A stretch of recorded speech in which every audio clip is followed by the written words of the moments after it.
on the LBC app and Play LBC. leading Britain's conversation. This is LBC.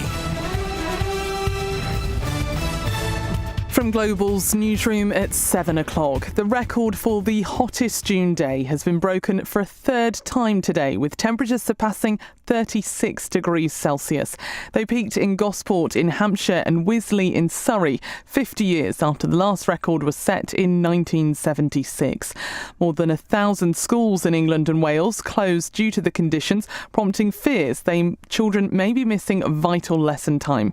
LBC's Andrew Marr asked Education Secretary Bridget Phillipson if she supported head teachers. You know, school leaders have a really tough and important job to do, and they have to make decisions about what's right for their school, what's right for the children that they serve. And they also have to be mindful about the impact on vulnerable children if they're not in school as well. I mean, I do want children to be in school, and schools are making adjustments like allowing children to wear a PE kit, relaxing uniform rules, making sure children are staying within cool environments and drinking water as much as possible. A review into maternity care in Nottingham has found a toxic culture within hospitals, with women not listened to. It found babies died from potentially avoidable causes, including oxygen starvation and mismanaged labour. Gary Andrews and his wife Sarah lost their daughter Winter 23 minutes after she was born at a hospital run by Nottingham University Hospitals Trust. He's told Andrew Marr another independent review is required. In our experience, the regulators have failed families. They failed to keep mothers and babies safe. And, we know that the Ockenden review and the Amos report will feed into the terms of reference for the task force. But it's okay coming up with a plan for the future to keep things safe. And I think that's welcomed. But until we understand why we got to this position of it being so bad, that's why the call for a public inquiry remains. An interim report into Friday's train crash has found the driver passed a red signal moments before the collision. The 60-year-old died when the East Midlands Railway service hit a stationary train near Bedford. 8 passengers are still in a critical condition in hospital.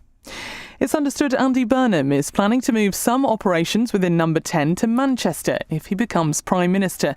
The region's former mayor is reportedly due to set out plans for a devolution of power on Monday. Crossbench peer Lord O'Neill is a former chief economist at Goldman Sachs and is tipped to be Mr Burnham's chief economic advisor. He's also told Andrew Marr he doesn't think speculation about the next Chancellor is all that helpful. The really big thing that Andy's got to do is to be sure about what it is he wants to do. Our history is littered with pretty bad relationships between prime ministers and chancellors. Yes, of course, the chancellor who he eventually picks is crucial, but to get all of this right in his own head and tell everybody that's where he's going, and then the chancellor will be the one that he thinks is best that's going to help deliver it. And Gordon Brown has told LBC there should be a review into FIFA over ticket prices at the World Cup. The former Prime Minister is among football fans cheering on Scotland against Brazil later. They need a win to be sure of qualifying for the knockout stages. Mr Brown's paid tribute to the fans who've travelled around the States following the team while taking a swipe at the SNP. I'm saying they should be using that camper van that's been in the news because of the trial. Because they've been travelling from Boston to Miami. I'm not able to go, I'll be watching on TV. In the city, the FTSE 100 has closed up 32 points at 10,461. The pound buys $1.31 and €1.15. LBC weather staying clear for most tonight and very warm in the south. Cloudier skies and a little rain in Scotland and Northern Ireland, a low of 11. Sunny and hot for many tomorrow. Cloudier in the north and some rain in the far northwest. Highs of 38 degrees. From Global's newsroom for LBC, I'm Amelia Cox. This is LBC from Global, leading Britain's conversation with Simon Marks.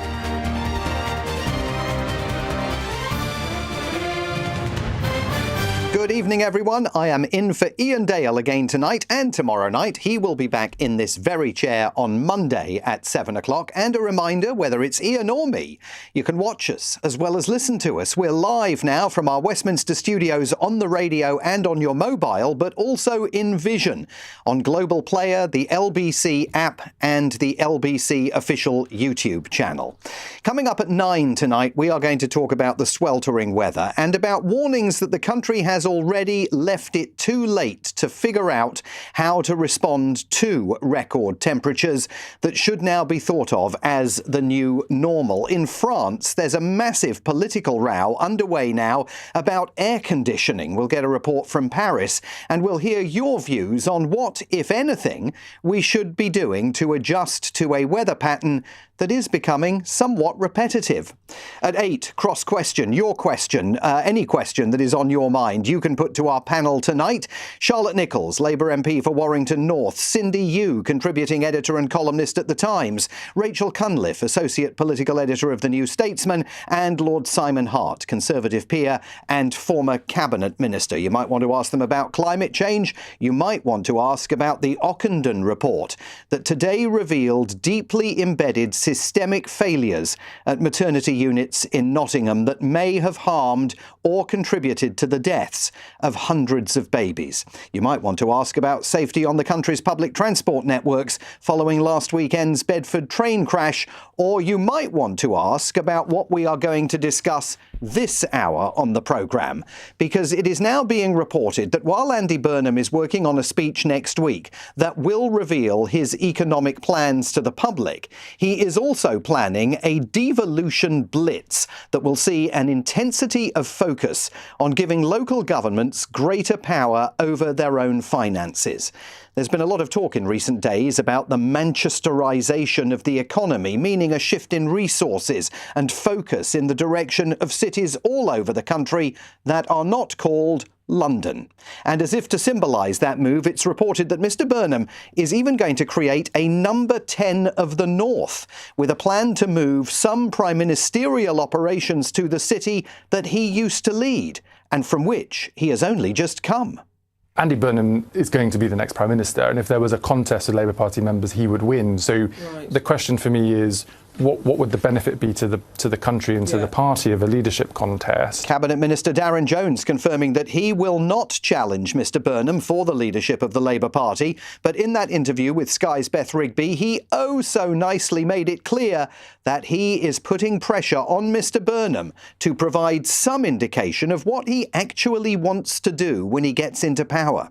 My last conversation with Andy Burnham was to say, look, MPs are asking me to stand. I'm not going to, but they're asking me to stand for a reason, and that's because they want you to set out more about your economic policy.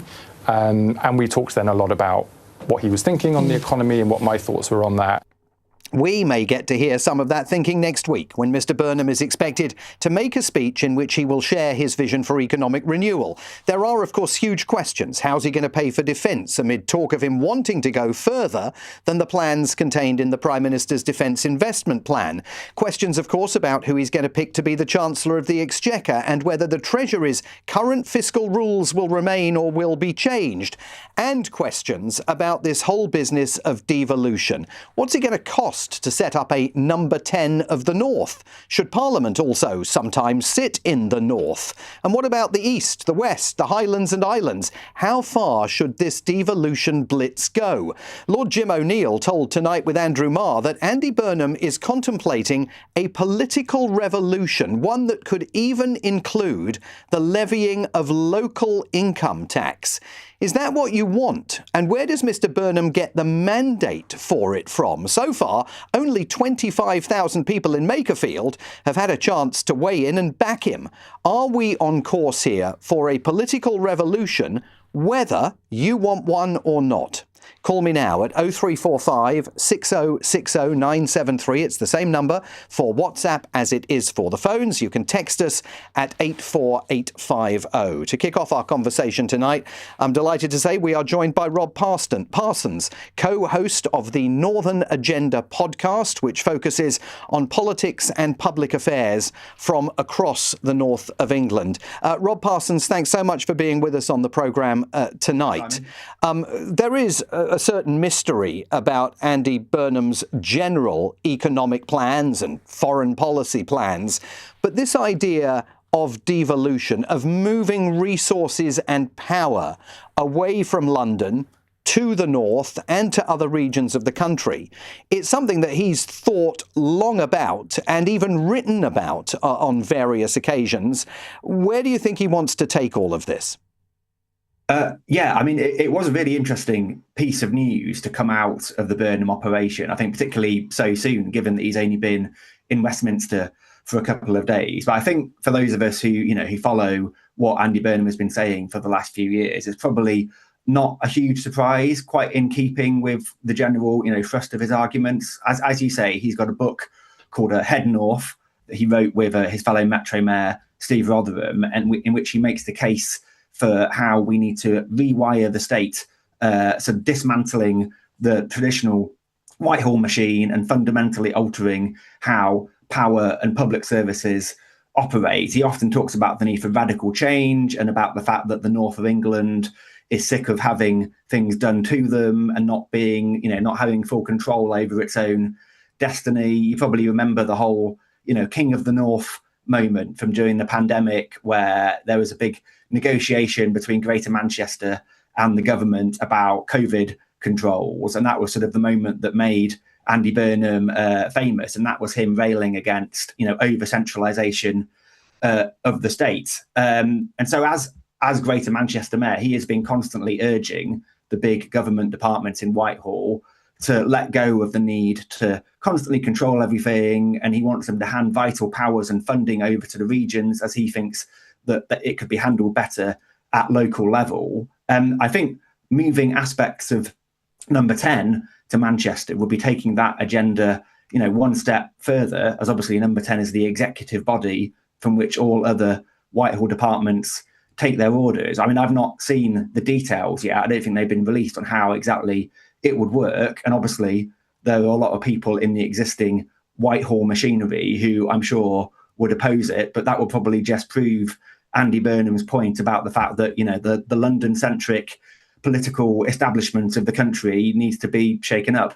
But there may also be people, Rob, from other cities that oppose it and say, well, why is Number 10's operational aspects moving to Manchester? Why isn't it moving to any other city in any other region of the country? Why is Manchester going to be the favoured recipient of something that could create some positive aspects for the local economy in Manchester? Yeah, well, I live in Leeds, so you might expect me to be slightly envious of Manchester getting all the goodies, which, I mean, it is, I think, an uncontestable fact that a lot of sort of within the north of England, there's a growing trend that Manchester is almost seen as separate from the rest of the north because of the spectacular economic growth that Manchester has had, and its profile, which is in part due to Andy Burnham, in part due to the political leaders that came before him. And I think there are some other politicians in Northern England who, to some extent, begrudge the fact that Manchester is rapidly becoming this second power base to London.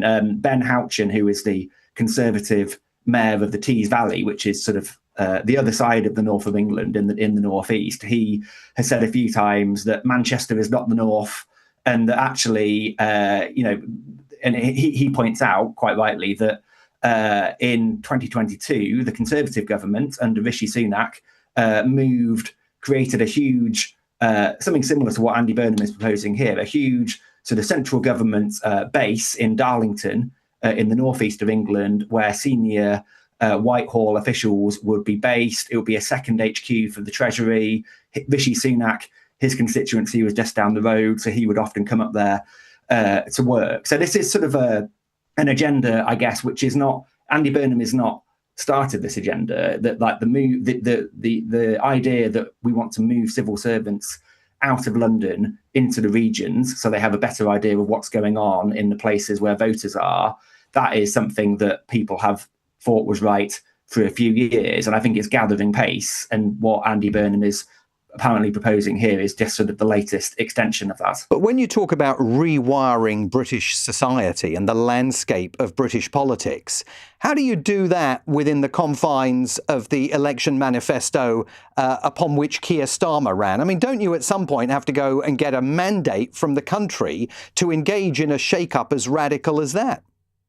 Yeah, well, I mean, I think that's a wider problem that Andy Burnham has got, isn't he? Which I'm sure will be constantly thrown back at him if he does indeed become Prime Minister. I mean, it seems like he's got 3 or 4 weeks to get himself into a position to assume power, because it could happen as early as July, and there's very large elements of his governing agenda and manifesto that we don't know anything about. I think with devolution, that there's an argument that he could make and probably will make that he is just perhaps extending and taking further the agenda that Labour were elected on in 2024 and was in their manifesto, because there is quite a lot about devolution in the Labour manifesto of 2024. There's been a government Communities and Devolution Act, which has gone through Parliament, which gives more powers to mayors like Andy Burnham. I think there's some people who say it doesn't go far enough. But and you mentioned income tax earlier, and would the prospect of Andy Burnham getting partial control over, or Andy Burnham's successor as Greater Manchester Mayor getting control over parts of income tax, that is something that Rachel Reeves has already sort of suggested she is looking at, that the Treasury is already working on, looking at how mayors could get partial control over income tax and maybe levy what some would call a tourist tax on foreign visitors to help pay for projects in certain cities. So I think there is a lot of devolution already that people, that Labour is doing, that was in their manifesto. But I think, we'll find out on Monday, won't we, when Andy Burnham gives his speech, exactly how much further he's going to take it. I hope we will. Rob Parsons, thanks very much indeed for joining us on the programme tonight. Rob is the co-host of the Northern Agenda podcast, which focuses on politics and public affairs from across the north of England. The winds of change are blowing. Let me know what you think of this idea of Andy Burnham leading a devolution blitz. You can call us at 0345 6060 973. What do you think about the idea of creating a number 10 of the North, and where should it be? Text us at 84850. It's 17 minutes past 7. This is LBC.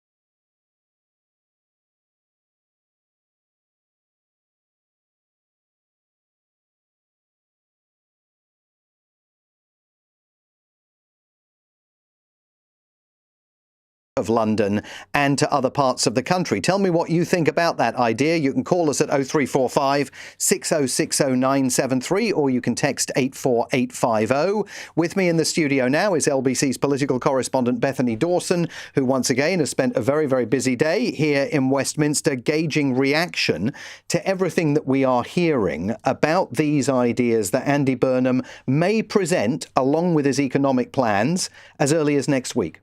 Yes, we think that there are going to be fleshed out economic plans delivered by Andy Burnham next Thursday in a speech. But this is the first kind of big idea that we've heard from Andy Burnham and what his administration, what his term as Prime Minister could potentially look like.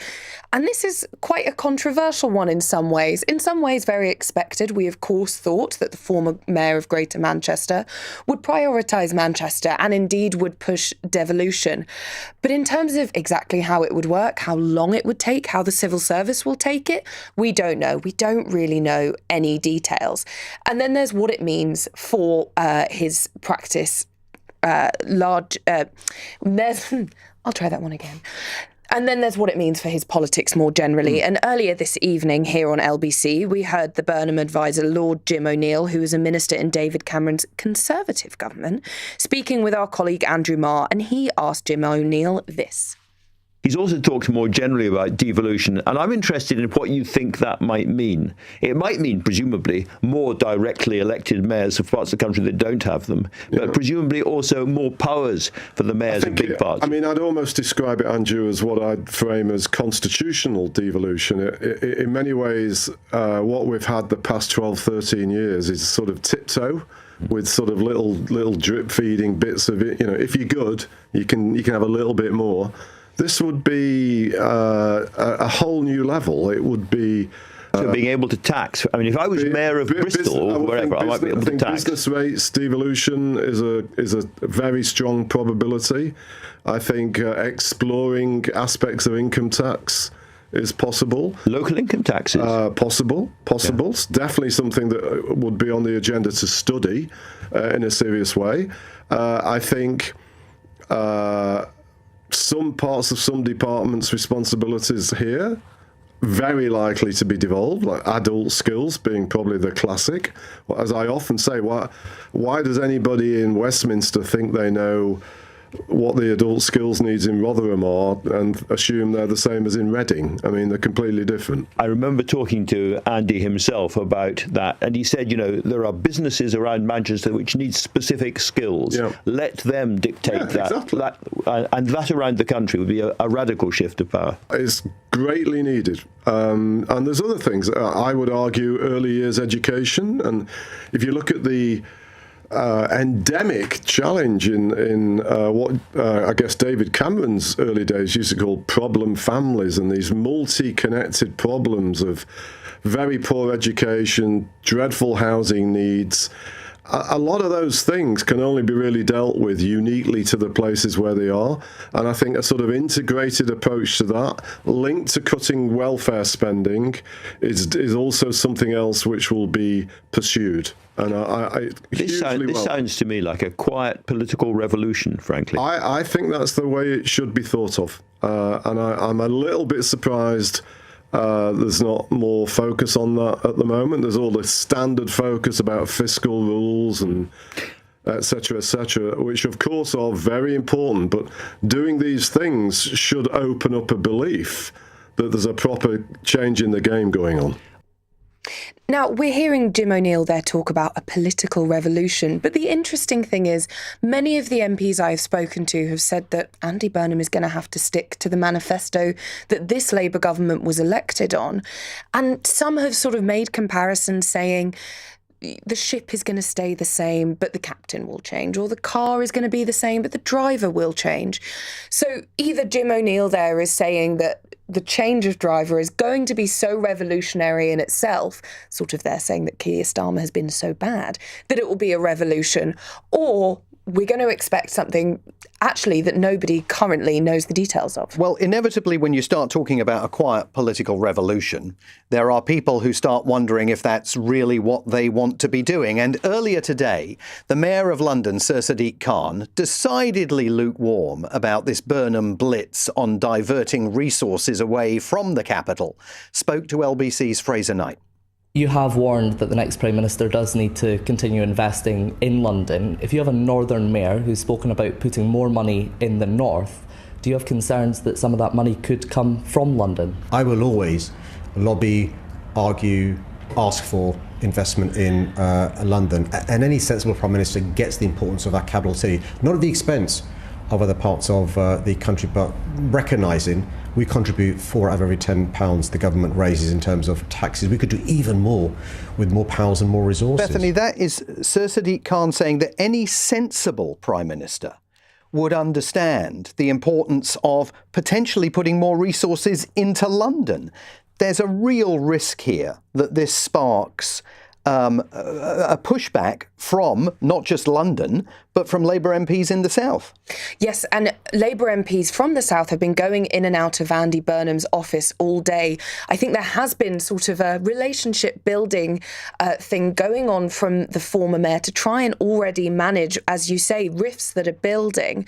I spoke to one London Labour MP very briefly that said that if they do get that FaceTime with Andy Burnham, they're going to remind him that London is not paved with gold, that there is still a lot that people in London need, that people, especially in poorer parts of London, they do need support.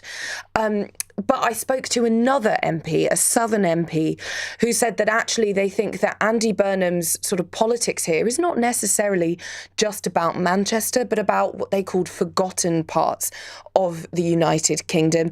And they were hopeful about that. But as you say, this is a rift that's already brewing, and Andy Burnham hasn't even got into number 10 yet. Bethany Dawson, thanks very much indeed for being here again tonight. Bethany's our political correspondent. Let's go to your views on all of this. Jivan has called in from Ilford this evening. Jivan, good evening to you. What's your view on all of this? Well, I'm listening and I'm thinking what comes to my mind is what most politicians do: divide and rule. In other words, he's dividing the country into little bits and then he wants to rule it as a whole chicken. No.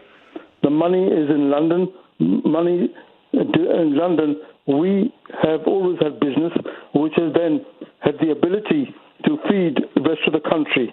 He may not like it, Andy Burnham. He may enjoy what he enjoys in Manchester. Great. Let him do it.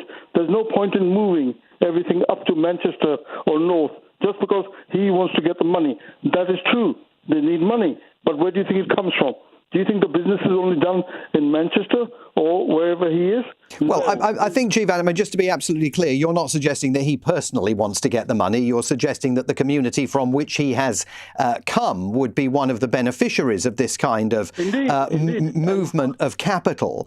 But, you could argue, and I'm sure he would, that what you need to do to stimulate growth in the UK is not just to stimulate growth here in the capital, but to stimulate growth all over the country. And one of the ways you do that is to provide some firepower for places like Manchester or Leeds, where Rob Parsons was talking to us from earlier, or any other great city or region in the country, so that they get a fairer share not only of the pie, but of the opportunity then to use that to grow their own economies. But who's stopping anybody in Leeds or anywhere else? Who's stopping? Nobody's stopping anybody. Get on your bike, get on with the job. And the bottom line is there. If you can do it, nobody can stop you.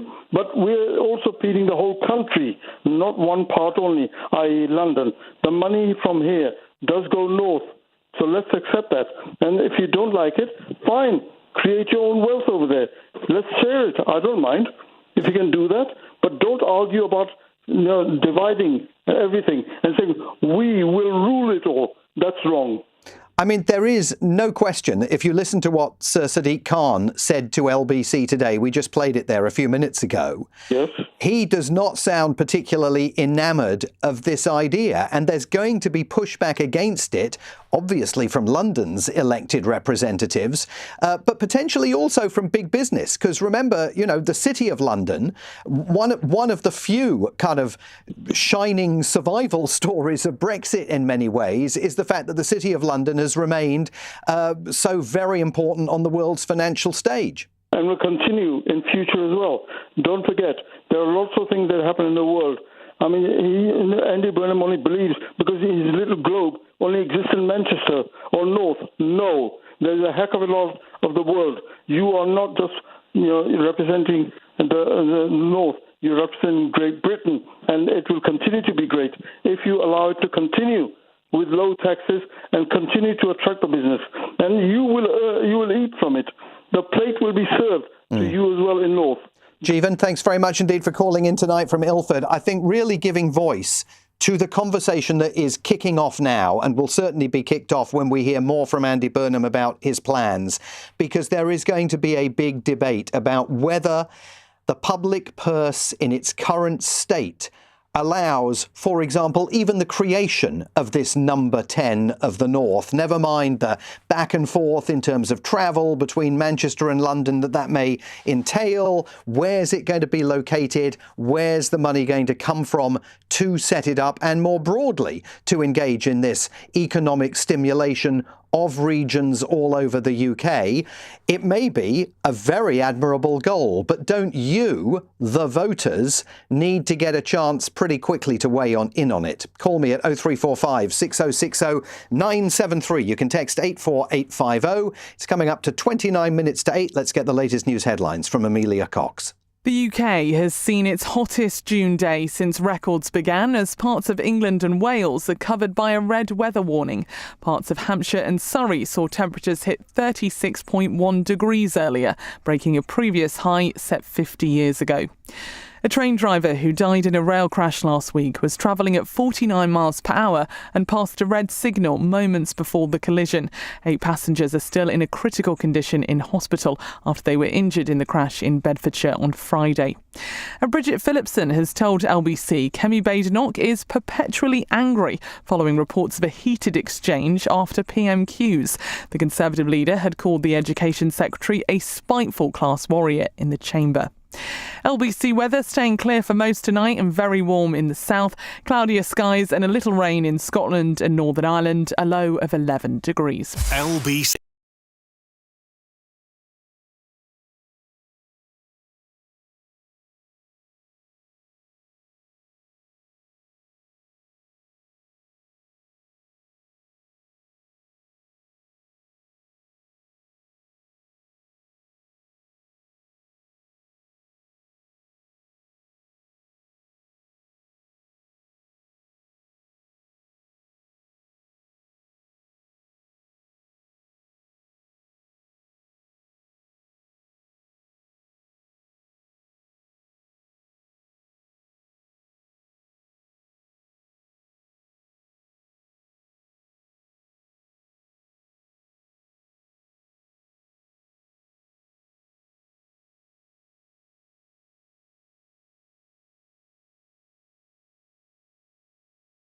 A change of leader who is not going to embrace the manifesto upon which the government was elected and wants to do a whole raft of different things, that certainly builds the case for that new leader about to become Prime Minister to go to the country and get his own mandate for his own plans. I'm particularly interested, if you live outside the southeast, in your views on the plans that Andy Burnham appears to have to launch what is being described as a devolution blitz, to create this Manchester of the North, maybe even to start thinking about local income tax. What would that look like? Give me a call at 0345 6060 973. You can text 84850. We're going to come back to that conversation in a moment. But first, I want to talk about the inquiry into the NHS's biggest ever maternity scandal that has found more than 500 mothers and babies died or were harmed because of long-running and systemic failures at one NHS trust in the East Midlands. The review, led by senior midwife Donna Ockenden, has found that bosses at the Nottingham University hospitals were aware of the problems but failed to act. The trust has apologised and said improvements are being made, while the new Health Secretary, James Murray, apologised on behalf of the government.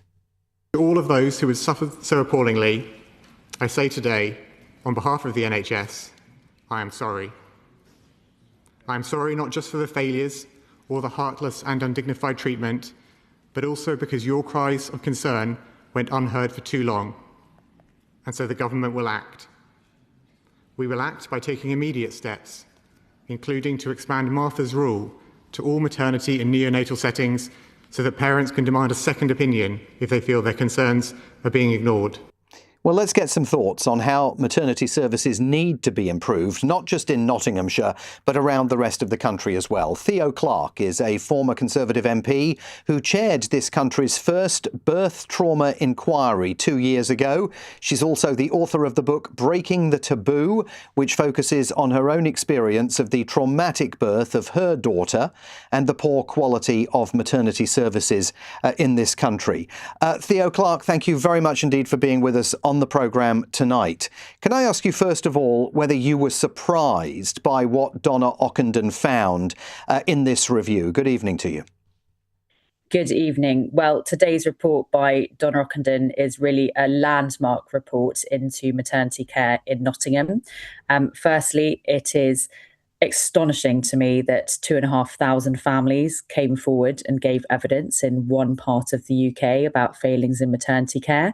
And reading through her report this morning, I heard some devastating accounts of horrendous examples of care where, in the worst instances, babies have died due to negligence, and there have been examples of cover-up by the hospital within the NHS. So these are deeply shocking stories, but also not surprising to those of us that have been campaigning for improvements to maternity care.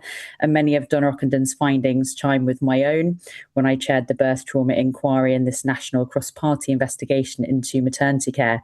So deeply shocking, and I welcome the Health Secretary's announcement in the Chamber today that he apologised on behalf of the NHS, but we still need them to accept in full the findings of this report and, most importantly, to enact those recommendations. Theo, before we go on, I mentioned the background to your book. For those people who are unfamiliar with your own story, can you explain what you went through that led to you taking such an intensity of interest in all of this? Absolutely. Well, I gave birth to my daughter a few years ago and unfortunately suffered from a traumatic birth myself. I had a very long labour of 40 hours, ended up with a postpartum hemorrhage and got rushed into emergency surgery.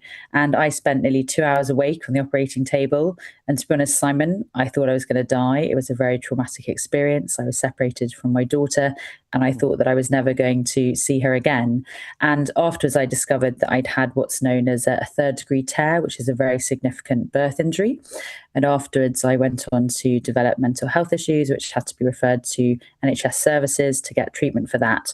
But also it was my experience when I was in recovery, where my daughter was in the cot screaming next to me. And I remember pressing the button for help after coming out of surgery. And this NHS professional came into the room and said, "Not my baby, not my problem," and just walked out and left me there. Literally really those words. Literally those words. Yeah, and it was that experience, I think, that really opened my eyes to the lack of postnatal care in this country for new mums. And so now that the Ockendon report has been published, what does it reveal about the changes and improvements in maternity services across the country that now need to be made? Well, firstly, I think we need to have a very frank discussion after today's shocking report about the culture within the NHS. How was it that families were not listened to for so many years and had to fight so hard to have their voices heard and were ignored by medical professionals? And unfortunately, I've heard that across the UK, not just in Nottingham. I had 1,300 families who gave evidence to my own inquiry with Rosie Duffield MP 2 years ago. And we heard about this postcode lottery in maternity care, where depending on where you give birth in the United Kingdom, you will currently be offered a different level of care. So we talk about the National Health Service, but in maternity, it is not a national maternity service. And I think that needs to change. And there are also some deep structural issues within the NHS. And we also need to have more funding. I mean, it is ultimately a question for government to prioritise and fund the NHS and also to improve improvements in care. And that's why I've been campaigning so hard with Louise Thompson, another mum who also suffered from a traumatic birth, to appoint a maternity commissioner, because we are in the chaos of yet another government with the reshuffle that will be coming of new ministers and the standing down of the Prime Minister yet again. And so who is the person who is fighting for affected families in Westminster day to day? And I think the time has come for an independent expert who can drive that change and be the maternity commissioner. Are you worried that with the political transition that we are about to witness here in London, that the results of this Ockendon report could end up getting lost? That is exactly my fear, Simon. I mean, I'm on my 8th or 9th health secretary already making the case for the birth trauma inquiry recommendations. And I suppose my greatest fear is that these families have so bravely come forward and shared their very shocking stories as testimony and evidence. I don't want Donna's important report to sit on the shelf and not be enacted. And of course, this is in the context of next week, where Baroness Amos will be launching the findings of her national investigation into maternity and neonatal care. So a huge week for anyone interested in maternity stories. And given the current turmoil in Westminster, there's a real risk that this is therefore swept under the carpet and not dealt with. So I hope that the Prime Minister publicly announces they will accept the findings of both of these important inquiries. And that's why we've got to have the Commissioner to be appointed, so that they are not at the whim of government reshuffles. And I also think there's a big difference between having someone who's party political and someone who's an independent expert, as we have in other roles in government. I mean, you may find yourself soon dealing with yet another health secretary, because James Murray, who we just just heard from was appointed, I think, only 6 weeks ago, and he might be gone in 3 weeks' time. Well, I think you're absolutely right. And this is exactly my point. I think families have suffered for long enough, and this was meant to be the watershed moment today for the government to sit up and pay attention. But quite frankly, the turmoil that we're seeing in Westminster means there's no guarantees that anything will be implemented. I mean, to give you another example, I stood up at Prime Minister's questions 2 years ago and got the Prime Minister, then Rishi Sunak, to agree to a new national maternity strategy. What happened 10 days later? The general election was called and the new government came in, and there was no agreement and commitment made by the change of government. And I think that is the greatest challenge, is that this important work has been done. We know what the failings in maternity are. We know what needs to be implemented. And just to give you a headline stat, Simon, I mean, 748 policy recommendations from previous reports into maternity, not including today's, have not been implemented in the last 10 years. So we already know what's wrong, and now it's about implementation. And I really hope that the Health Secretary and future governments will absolutely enact the recommendations in Don Rockenden's report this morning. It must be so frustrating. Theo Clark, I'm enormously grateful to you for coming on the programme tonight, for sharing your story and also your commitment to getting change after this report has been published. That's Theo Clark, former Conservative MP who was the chair of the Birth Trauma Inquiry in 2024. And that's another one of those stories that really underscores the absolutely dramatic, real-world impacts of all of this chopping and changing that is taking place constantly with the Prime Minister of the hour, the week, the year, that then leads to upheaval in terms of making concrete advances in manners that can help communities all over the country on a whole variety of issues. Whatever your politics, it has to be agreed that we've got to get on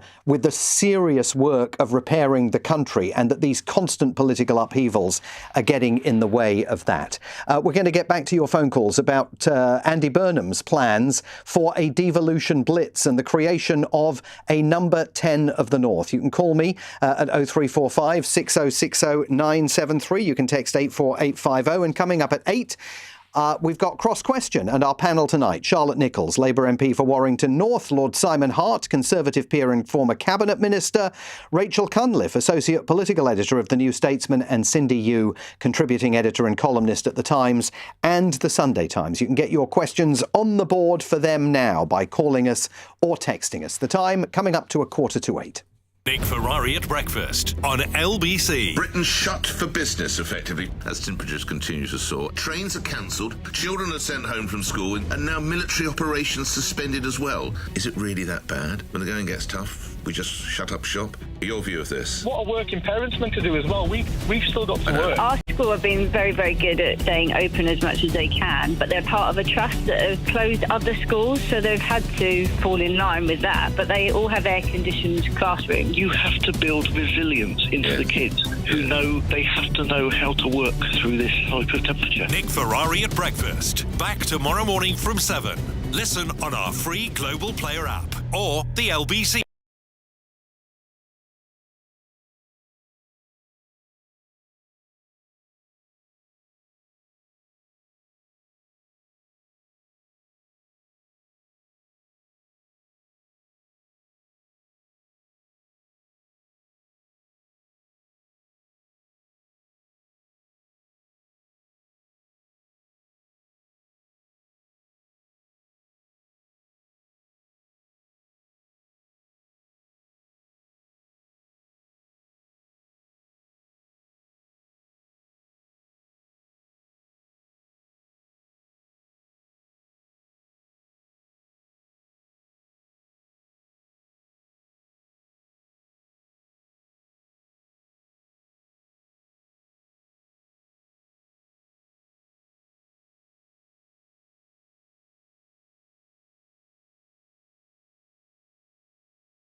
Back against Andy's proposals. Let us wait to hear his speech and his plans for the country before stirring up unnecessary angst against him. Abby, I'm not stirring up unnecessary angst. We are reporting what we have learnt today in Bethany Dawson's conversation with Labour parliamentarians from London and from the South. You heard Sir Sadiq Khan, in his own words, telling LBC's Fraser Knight today that any sensible Prime Minister would understand the value not only that London provides, but of actually potentially putting more resources into London. So we can all absolutely agree that spreading the wealth of the nation around the country is a great idea, but it's also going to be a controversial one. Let's go back to the phone lines. Richard is in Hackney tonight. Good evening, Richard. What do you think about all of this? Hello, Simon. I don't agree with you that it's going to be a costly thing to create something like a number 10 in the north or any other department of government in the north. In fact, I think it's going to be a cost-saving thing. Explain why it would save money. Well, for a start, office space outside of London is so much more readily available and it's so much cheaper. Right, but they're not going to give up office space in London, presumably, to take on office space in Manchester, are they? I mean, you can't. I mean, first of all, if you're devolving some of Number 10's operations, you can't just give up office space at Number 10 or in Whitehall. They don't have enough office space as it is. They're hiring it out. They're paying a fortune for it. Office space is one of the key things amongst the civil service. They have nowhere to go. Their offices keep getting closed down and sold off. They're all living in shoeboxes. To go to a nice brand new office in Leeds with lots of space and lots of air conditioning for less money, maybe half the price that it costs in London, will be a bonus. Now, we also don't have to pay the civil servants as much. We pay civil servants London waiting because it is so expensive to live here in London. But the third thing... But Richard, just let me stop you there. That presumes that the civil servants all agree to go and live in Manchester or live in Leeds or wherever this is going to be. And every indication is that it would be in Manchester. And that's not necessarily going to happen, right? I mean, we've seen other organisations, even one in the realm of broadcasting, that decided to go and set up a major production centre in the north. And there are many members of staff that said, I'm not going to go and live there. And they go up and down on the trains when they've got shifts. And how is that still happening? It's not still happening because now that centre is a thriving community of its own. And also you have to remember that when we pay for office services and we pay for civil staff and we pay for the secretaries and temporaries, many of whom will be local, that is another form of government investment. That money is going to go in. It's not going to disappear. It's going to go to supporting the local dry cleaners, the bakeries, the cafes, the corner shops. Yeah, and that is why I currently absolutely may be struggling. And that is why Andy Burnham, I think, would argue that this can be an engine of economic growth. Because those people will not then have their business fail and go on to welfare and increase the welfare bill, which is also a huge worry to us now. So London is awash with money. And no dry cleaners are going out of business for lack of people going past their shop. That's not the case in Leeds, Liverpool, Manchester. So these simple things pump money back into the grassroots where we need it. That money goes round and round the economy, and it prevents bigger bills for us in the future. I'm not, Richard, just to be clear, I'm not opposed to this idea. I just think the public needs to get an opportunity to weigh in on it. Because, and it depends how dramatic this is. If it's simply moving a few civil service jobs to Manchester and creating a number 10 of the North, whatever that means, you know, that's one thing.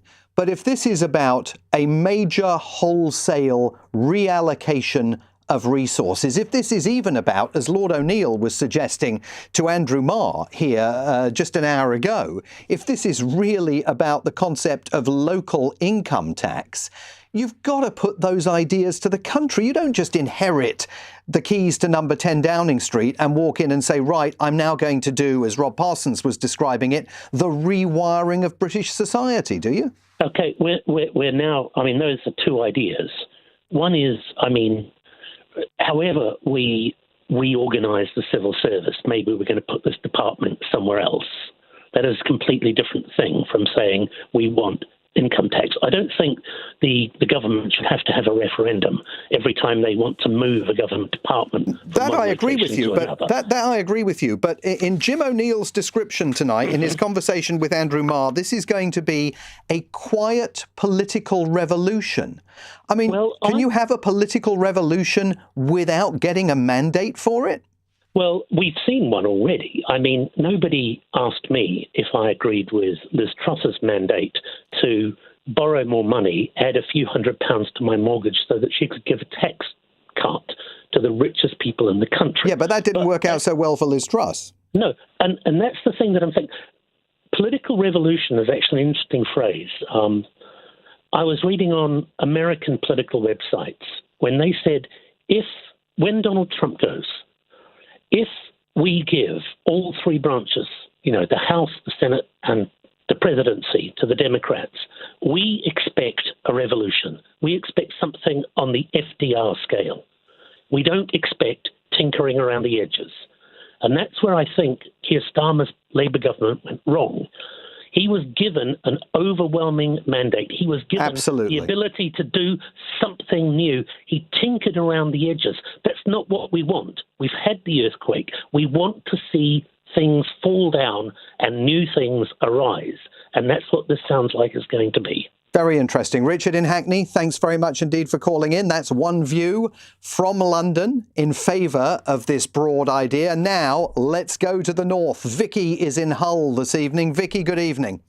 Hi, how are you? I'm very well, thanks. How are you? What would you like to say about all of this? I just think that I just don't understand why. Firstly, I just don't think it's going to be any sort of revolution. I mean, if you've actually lived in places like Hull or Leeds, you will have heard these promises so many times, and they've never ever delivered. And it's not going to be a revolution.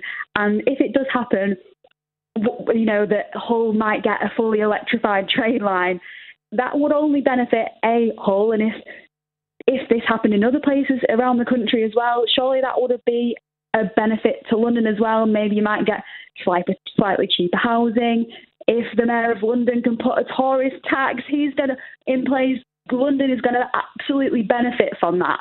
So I just don't see the panic. I just don't see the panic at all. Well, the pushback is going to come potentially from, obviously, from lawmakers of all political parties in London. I mean, whenever you take money away from one part of the country and give it to the other part of the country, the part of the country that's losing the cash, their elected representatives are not going to like it. But it sounds to me, Vicky, like you think they're just going to have to lump it. I don't think they're going to have to lump it because I think it would be such a long process anyway. This is not going to happen and Andy Burnham becomes Prime Minister and suddenly Hull is the new Downing Street. It would be such a long process with so much pushback along the way that it would just get diluted and diluted and diluted, and Hull still wouldn't get an electrified train line. Leeds still wouldn't get a tram. Would be maybe a few more local decisions made, which is great, and maybe it could benefit us, great, but it's just not going to be a revolution. Are you sceptical, Vicky, that he's going to deliver on this? Yeah, I am sceptical because he's delivered in Manchester. I mean, the people of Makerfield certainly came to the conclusion that he had delivered for them.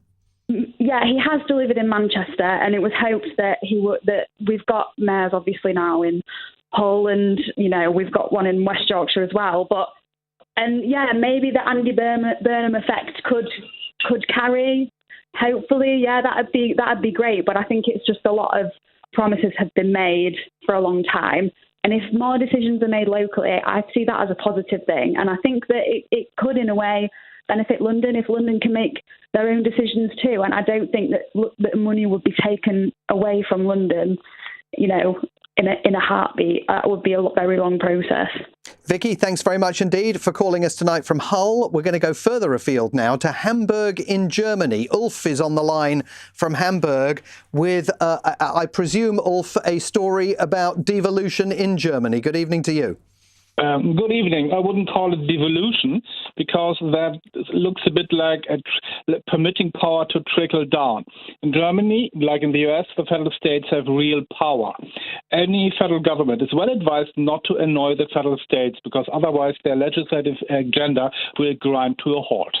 The point is, Mr. Byrne, just transferring part of your capital to Manchester makes no sense. We had a situation like that where we transferred our capital from Bonn to Berlin. Mm-hmm.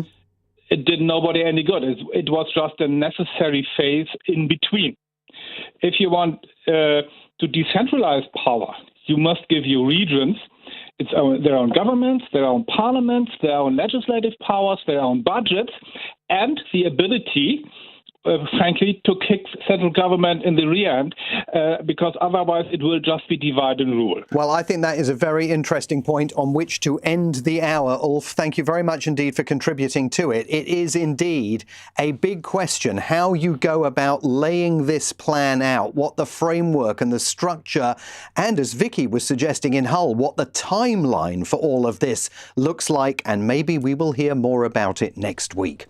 Coming up next, it's the Wednesday night edition of Cross Question, and this evening you have an embarrassment of riches in terms of the questions you can pose and the panellists who will answer them.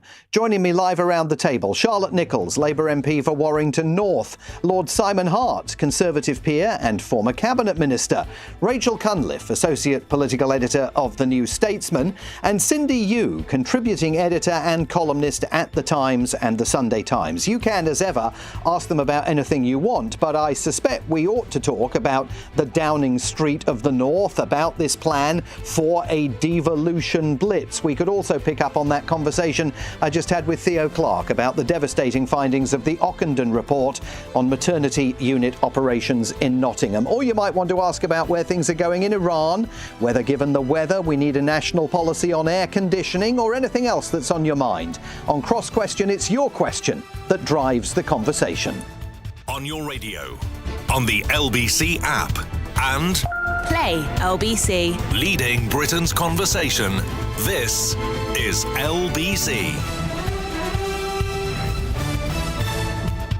From Global's newsroom at 8 o'clock, the UK has seen its hottest June day on record, with temperatures reaching 36.1 degrees in West Sussex.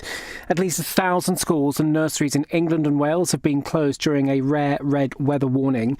It's cooler further north, but temperatures could still reach 30 over the next few days. Will Close Ash from the Mountain Rescue Team at Northumberland National Park is advising people not to hike. That mountain, that river, that view, it will always be there next week when things are better, when it's a little bit cooler, when you can manage in the conditions that you want to go out in. But if you are heading out, it's about following the good advice from the Adventure Smart organisation, from ourselves, from Mountain Rescue England and Wales. And it's about planning and checking your route. Get out early in the morning if you can, before the real kind of high temperatures of the day kick in. Families have called for a public inquiry after a review found more than 500 mothers and babies came to harm or died at a hospital trust in Nottingham. Donna Ockenden's report says leaders failed to act on systemic failures at Nottingham University hospitals. New bosses at the organisation have apologised and say, while improvements have been made, there is still more work to be done. And interim reports found a train driver who died in a crash in Bedfordshire last week had passed a red signal just moments beforehand. Investigators say it was travelling at nearly 50 miles per hour when it hit the back of a stationary train. Bridget Phillipson's told LBC Kemi Badenoch is getting worse every week following reports of a heated exchange outside PMQs earlier. The Conservative leader had called the Education Secretary a spiteful class warrior in the chamber. She's perpetually angry, but that's her. That's for her. I had no intention of carrying on that discussion. I said not a word to her, and she made the decision to carry on that conversation. What I did say to her subsequently, as she walked away, not allowing me the time to actually respond, was that the public will see her for who she really is, and they will. And Gordon Brown's told LBC there should be a review into FIFA over ticket prices at the World Cup. The former Prime Minister's among football fans cheering on Scotland against Brazil later. In the city, the FTSE 100's closed up 32 points at 10,461. The pound buys $1.31 and €1.15. LBC weather staying clear for most tonight. Cloudier skies and a little rain in Scotland and Northern Ireland. Lows tonight between 11 in the north and 21 degrees further south. From Global's newsroom for LBC, I'm Daryl Jackson. This is LBC from Global, leading Britain's conversation. This is Cross Question. And it's Simon Marks in for Ian Dale again this evening. He is back on Monday. For the next hour, it's your chance to steer our conversation on Cross Question. You can ask anything you like of our stellar panel this evening. Joining me around the table, Charlotte Nichols, Labour MP for Warrington North, first elected in 2019, an outspoken campaigner on workers' rights, anti-Semitism, violence against women and girls and social justice issues.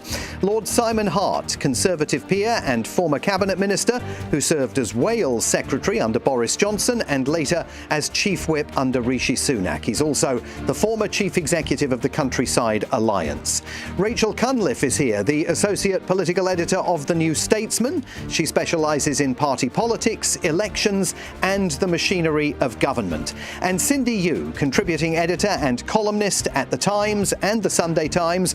Born in China, raised in Britain, she is one of the country's leading commentators on China, UK-China relations and global affairs. There is so much going on this stifling evening all over the country. Maybe you want to ask about the weather and what plans we should be drawing up as a nation to embrace air conditioning. Or perhaps you've still got unanswered questions about Andy Burnham and his now inexorable path to power. Maybe you want to query the plan for a number 10 of the North.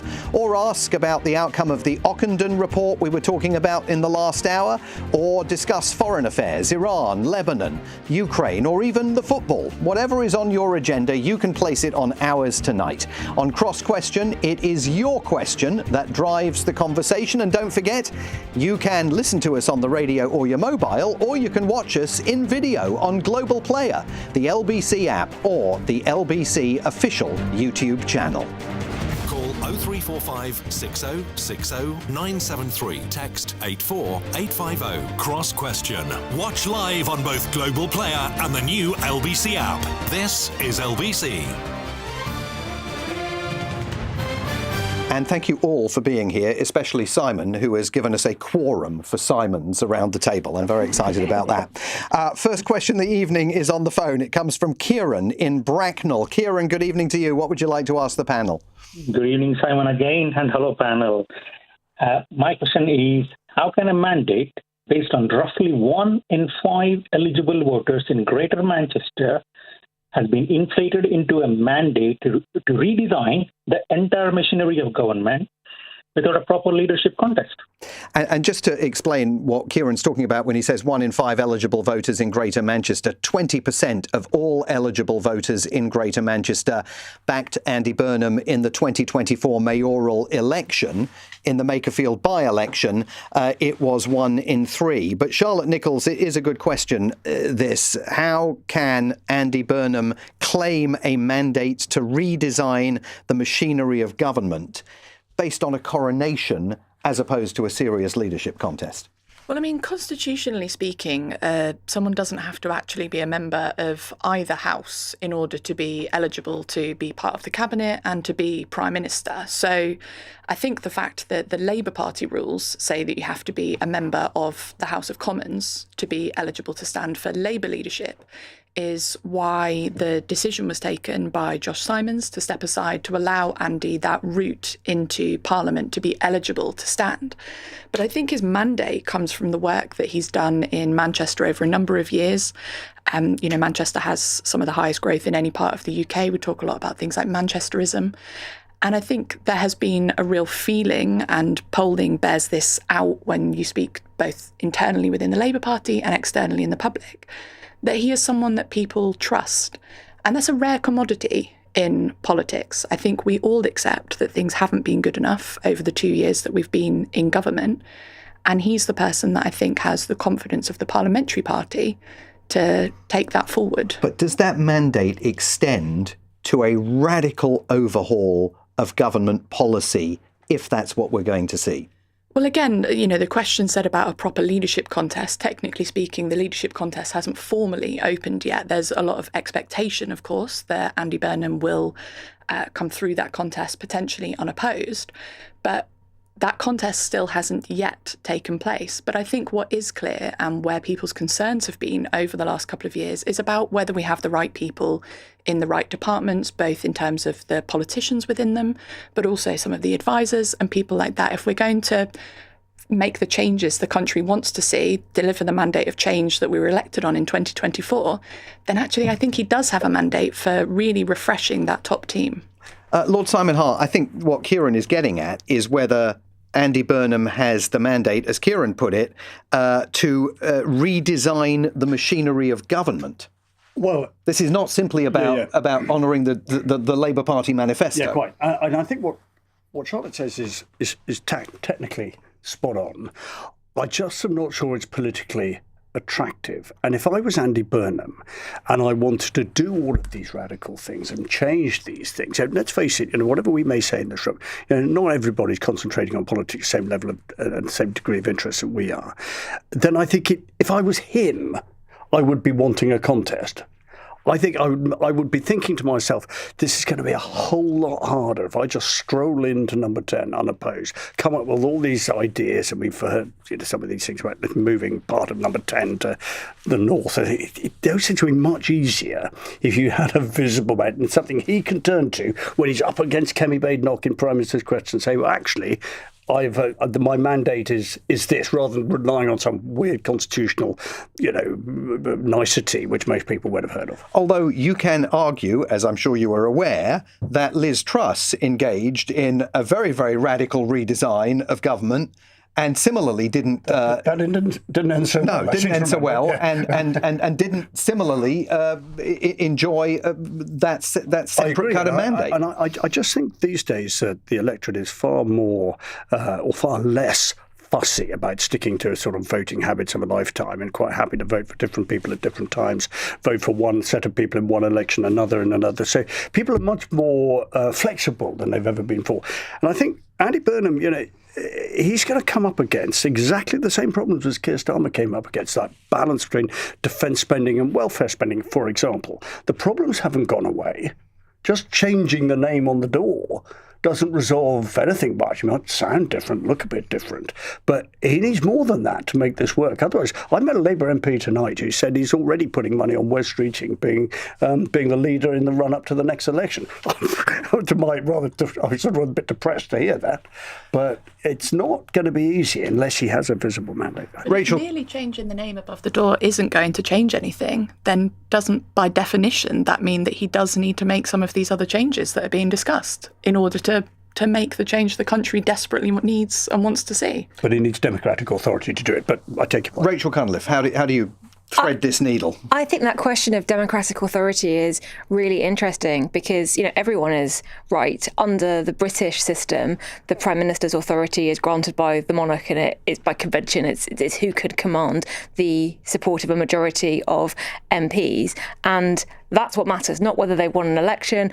not whether they're sticking to what the manifesto was. It is specifically, can they command a majority of MPs? Now, clearly, the public feels differently. The latest polling, I think, suggests about 2/3 think that we should have a general election. And crucially, a similar proportion thought the same thing when Rishi Sunak became Prime Minister, when Liz Truss became Prime Minister, when Boris Johnson became Prime Minister, when Theresa May became Prime Minister. We've been here before. So I think there is a disconnect between how the British system actually works and how the public think it ought to work based on, I would say, the increasing Americanization of our politics and the idea that you can impose a presidential system on parliamentary democracy. But I think in terms of what matters for, can Andy Burnham, if he does become Prime Minister, make those big changes, the only people who matter are Charlotte and her colleagues. They are the ones who are giving him the mandate. If Labour MPs think this is the right thing to do, they've been elected by their constituents, they can grant him that mandate.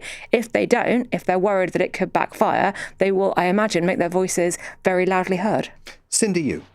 I think there are two issues of a lack of mandate or potential lack of mandate here. First is have changing party leader during a parliamentary term. So, arguably, he is not the man that led Labour he's not the man that led Labour to victory at the last election, and people will feel that actually it was Keir Starmer that they voted for. The second thing is that actually parties do change leaders within parliamentary terms, as we know from the Conservative Party, many, many times, very, very good at regicide, and actually Labour's kind of jumping on that bandwagon. But a second thing that will provide any leader that has changed mid-term with a problem is if they go back on any manifesto pledges. And what we're hearing today is that Andy Burnham's little trio of economic advisors are thinking about scrapping the triple lock, for example, which would be directly going against a manifesto pledge. And I think that's the kind of thing that would be more problematic than just the sheer act of changing leading a parliamentary system.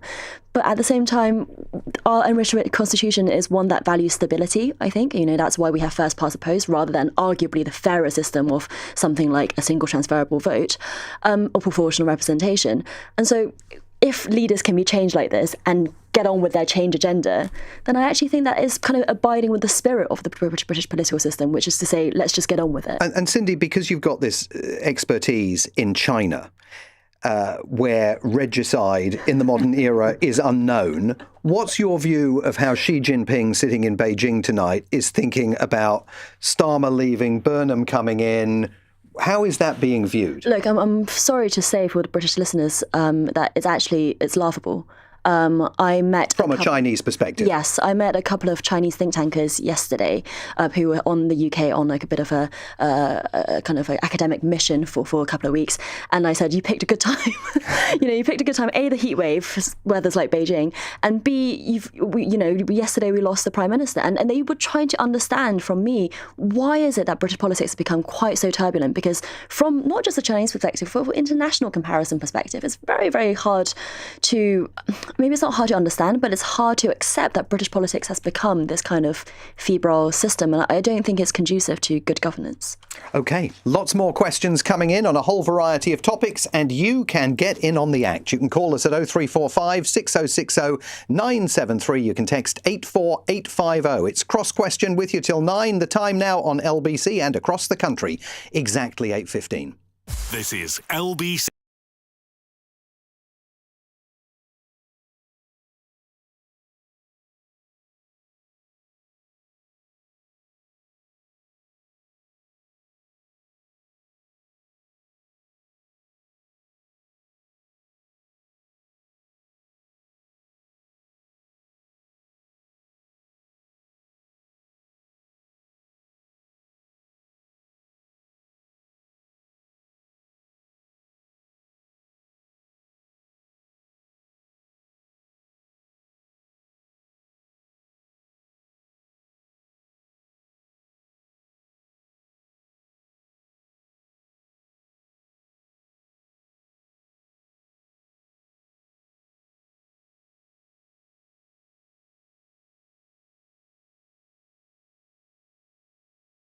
Singapore, if you want economic growth, which is invest in air conditioning. I find it very strange that air conditioning has become a kind of culture war, sort of left-right style issue, with the idea that if you care about the planet and you care about climate change and you care about net zero, you should therefore be anti-aircon. I think if you invest properly in the technology, my social media feed is full of posts making me incredibly envious of people who've put solar panels on their homes and the heat is actually powering their own aircon.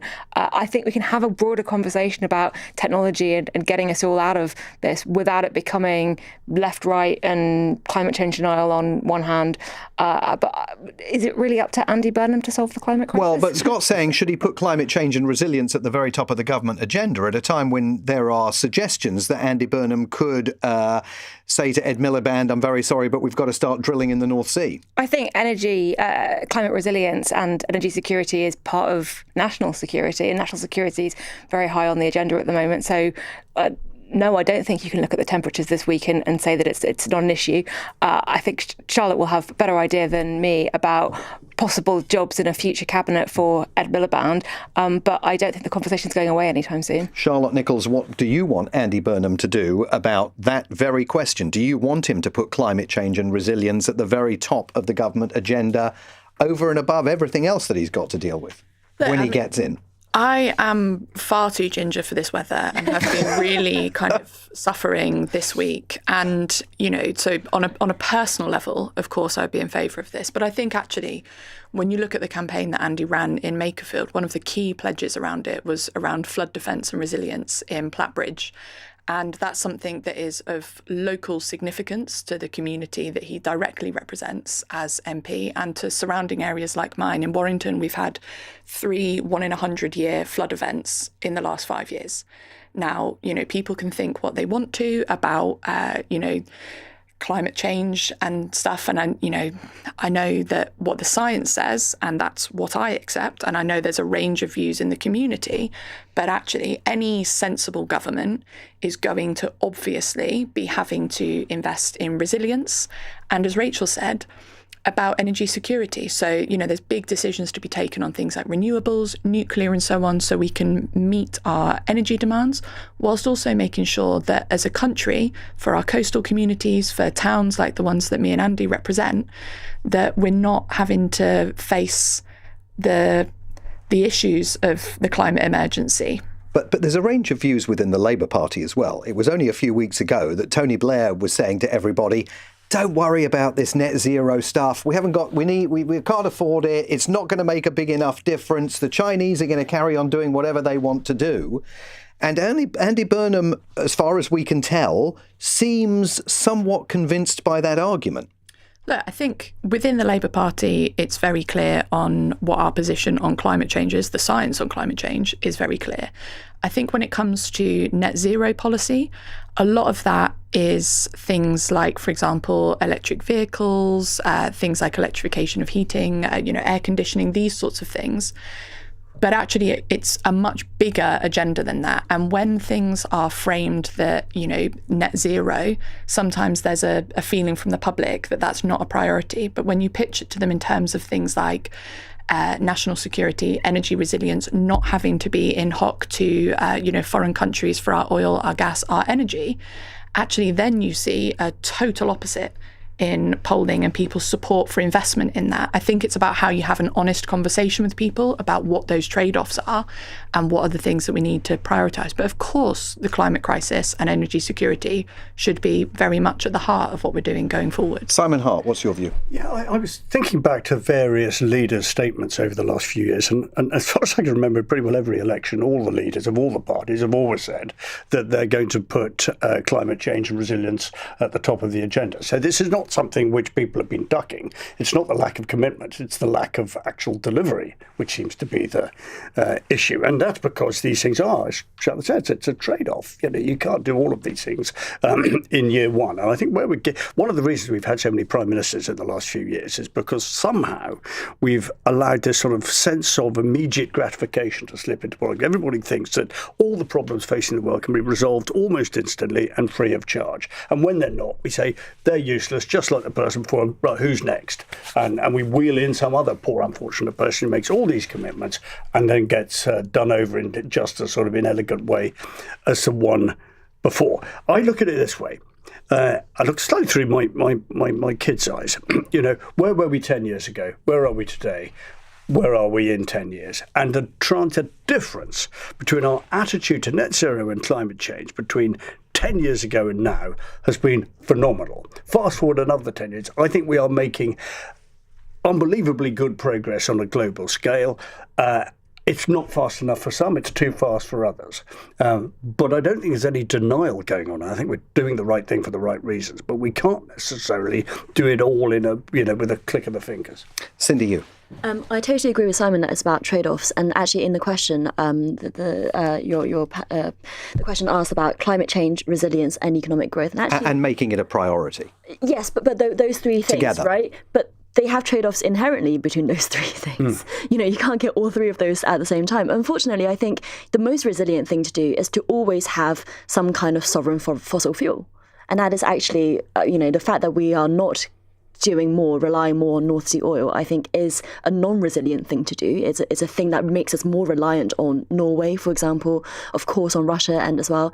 But also the move to renewables is not inherently going to make us more resilient, because where do those renewable technologies come from? They come from China.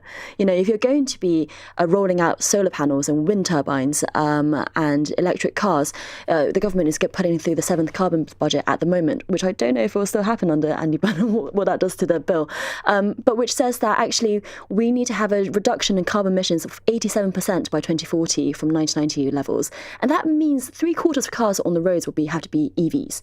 Where are those EVs going to come from? China. So I think you're going to be introducing all sorts of different reliances into the system, into a future green infrastructure, if you go fully down the renewables route, and also if you go with a very tight deadline, which the government successive governments, I might add, the Tories as well, have been doing through very, very tight deadlines. So I don't really think that we should be trying to optimize for all three of those things. I think we should be choosing one of them, or maximum two, and for me it would be resilience and economic growth. And climate change, of course, is important, but at the same time we're looking at a country that is declining fast, I'm afraid to say, in national power. Standards of living are not increasing, have not really been increasing since 2008, the financial crisis. And so there are certain things that we need to do right now that are more short-term than the worry of climate change. It's such a fascinating conversation, and I should tell everybody that in the next hour we are going to talk specifically about this climate change issue and what the country should do about it. And I was digging through the LBC archive today and found a fascinating clip of Margaret Thatcher in 1990 questioning how you could come up with a climate change policy that would still allow economic growth without polluting the environment. And she actually, at one point in one of her comments, cited her own grandson and saying, as you were talking and talking about your own family. So that's coming up after the news at 9. Let's go to our next question. It's Tony in Horsham on the phone. Good evening, Tony. What would you like to ask the panel? Good evening, panel. Given nobody is ever held accountable, is there any chance of all the scandals such as children affected blood, post office? Tony, we are not able to hear your question on the phone, but I know from the notes that I've been given what you were going to ask. So if you don't mind, I will ask your question on your behalf. Tony was going to say, or was saying, we just couldn't hear him, given nobody is ever held accountable for a whole variety of scandals, the Hillsborough disaster, infected blood, the Post Office Horizon system, and now maternity services, referencing the Ockenden report today, what is going to stop another one? You can also add, of course, to that the Grenfell scandal, at least so far.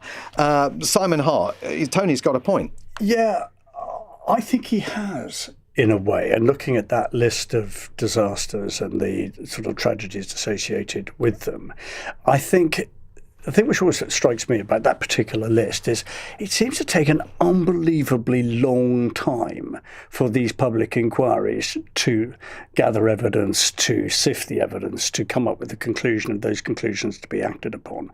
And I think I remember the first time that David Cameron sort of took us all by storm. But when I was first selected, it was a Bloody Sunday. It was a Bloody Sunday inquiry, and this is something which happened decades before David Cameron had ever become Prime Minister. And I think people just lose confidence. And the COVID inquiry, not on this list, the COVID inquiry was another one. It was absolutely right that there should have been one, and it should have looked into the issues that it did, and it should have reached findings. But by the time it had gone through the process and spent something unbelievable, many millions of pounds, reaching its conclusions, I think everybody thought, God, but that's all very well. Is anybody going to do anything about it? And so I can understand why this is quite depressing for people who want justice or recognition. One sticks out there because I was involved with the Post Office Horizon. I remember when that came up on the back of the TV show.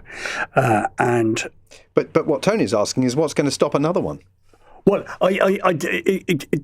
making sure that the inquiries into the ones we're talking about are conducted quickly, efficiently, cost-effectively, reach conclusions which are implemented and enforced. And that would be a start. And with that in mind, Charlotte Nichols, the Ockenden report that came out today, we spoke last hour to Theo Clark, former Conservative Member of Parliament, who has been championing the need for improvements in maternity services all over the country, expressing the view that she is now concerned that the conclusions of that report are going to get lost in the changeover of power from Sir Keir Starmer to Andy Burnham, and that unless, we doesn't even know who the next health secretary will be, James Murray's only been in post for 6 weeks. What can you say to alleviate her concerns and the concerns of Tony in Horsham that the outcome of that Ockenden report could lead ultimately to no action? I think the thing that I would say is that we committed in our manifesto to what has been called the Hillsborough Law. It was something that was actually first written by Andy Burnham in the 2017 Parliament and was brought forward during this Parliament. It has gone through some of its stages in the Commons and was rolled over recently after the last session finished into this session. We're right in the kind of bit of tying up the final stages of it. But the key thing about the Hillsborough Law is that it's about public accountability. And it's why it's taken as long as it has to get to where it needs to be. And, you know, it's one of the reasons that I personally had lost confidence in Keir Starmer as Prime Minister, because he made a commitment to the Hillsborough families that that law would be in place by the anniversary, which it wasn't. He made that commitment in Liverpool at our party conference. But that bill is the biggest fundamental reshaping of the kind of contract between the state and individuals. So when it comes to state cover-up, when it comes to lack of accountability, it introduces a duty of candour. And it means that for the first time, where people who are part of these big, powerful institutions, where you've seen these real David and Goliath battles between, you know, families who, you know, have been bereaved, as the Hillsborough families were, you know, other people who've been victims of all sorts of injustices, including the ones listed there, like the Post Office Horizon scandal. This means that people can be held accountable for that. And the sooner that that law is on the statute book, and I firmly believe that it will be one of the first things that Andy Burnham does as Prime Minister, is get us there, the sooner we can make sure that these inquiries and their recommendations don't just sit on a shelf somewhere gathering dust in Whitehall, that they're actually implemented. And can I push you on Ockenden? Are you personally committed to making sure that there is light that is continued to be shed on that report and action that is taken? Absolutely. The report makes for horrific reading, and there are a number of women that I've spoken to who have been victims of the maternity services in Nottingham, but also in other parts of the country. I think all women deserve to know that if they are you know, going into hospital, you know, to give birth, that they're being given the very highest standard of care. That is something that should be a given. And the fact that it isn't is a national disgrace. Cindy.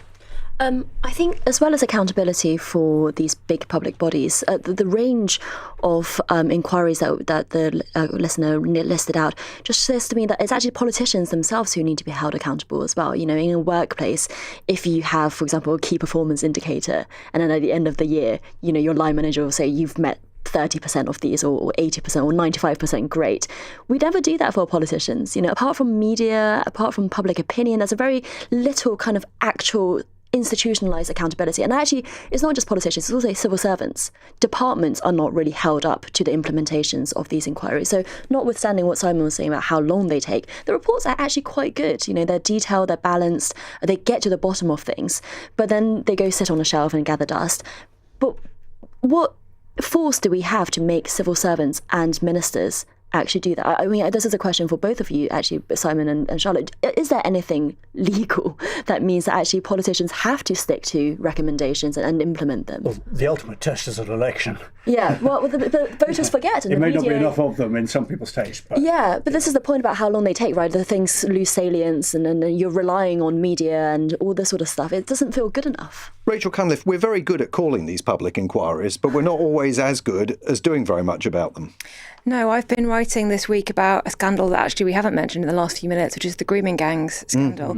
Because last week was the 1-year anniversary of Louise Casey's rapid audit that she was commissioned to undertake in 2025. And very little progress has been made on that front. Today we heard that the statutory inquiry that we're going to have on that subject has just set out its terms, the locations that it's going to cover.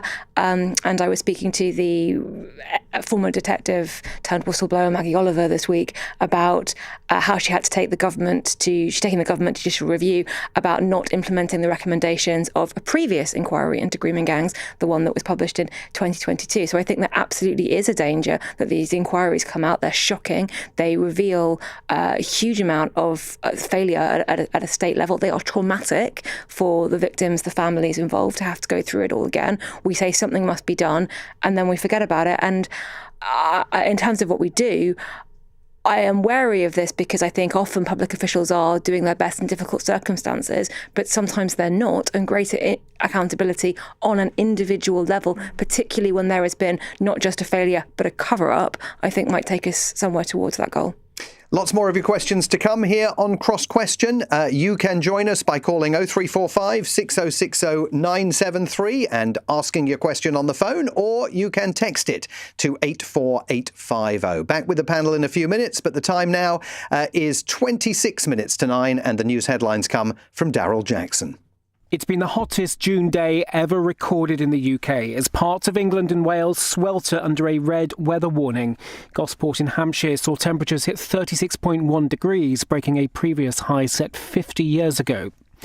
The government's promising to improve maternity services across England with an action plan due out later this year. The NHS in Nottingham's apologised for serious failings outlined in an independent review. An interim reports found a train driver who died in a crash in Bedfordshire last week had passed a red signal moments beforehand. Investigators say it was travelling at nearly 50 miles per hour when it hit the back of a stationary train. LBC weather staying clear for most tonight, cloudier skies and a little rain in Scotland and Northern Ireland, lows between 11 in the north and 21 further south. This is LBC.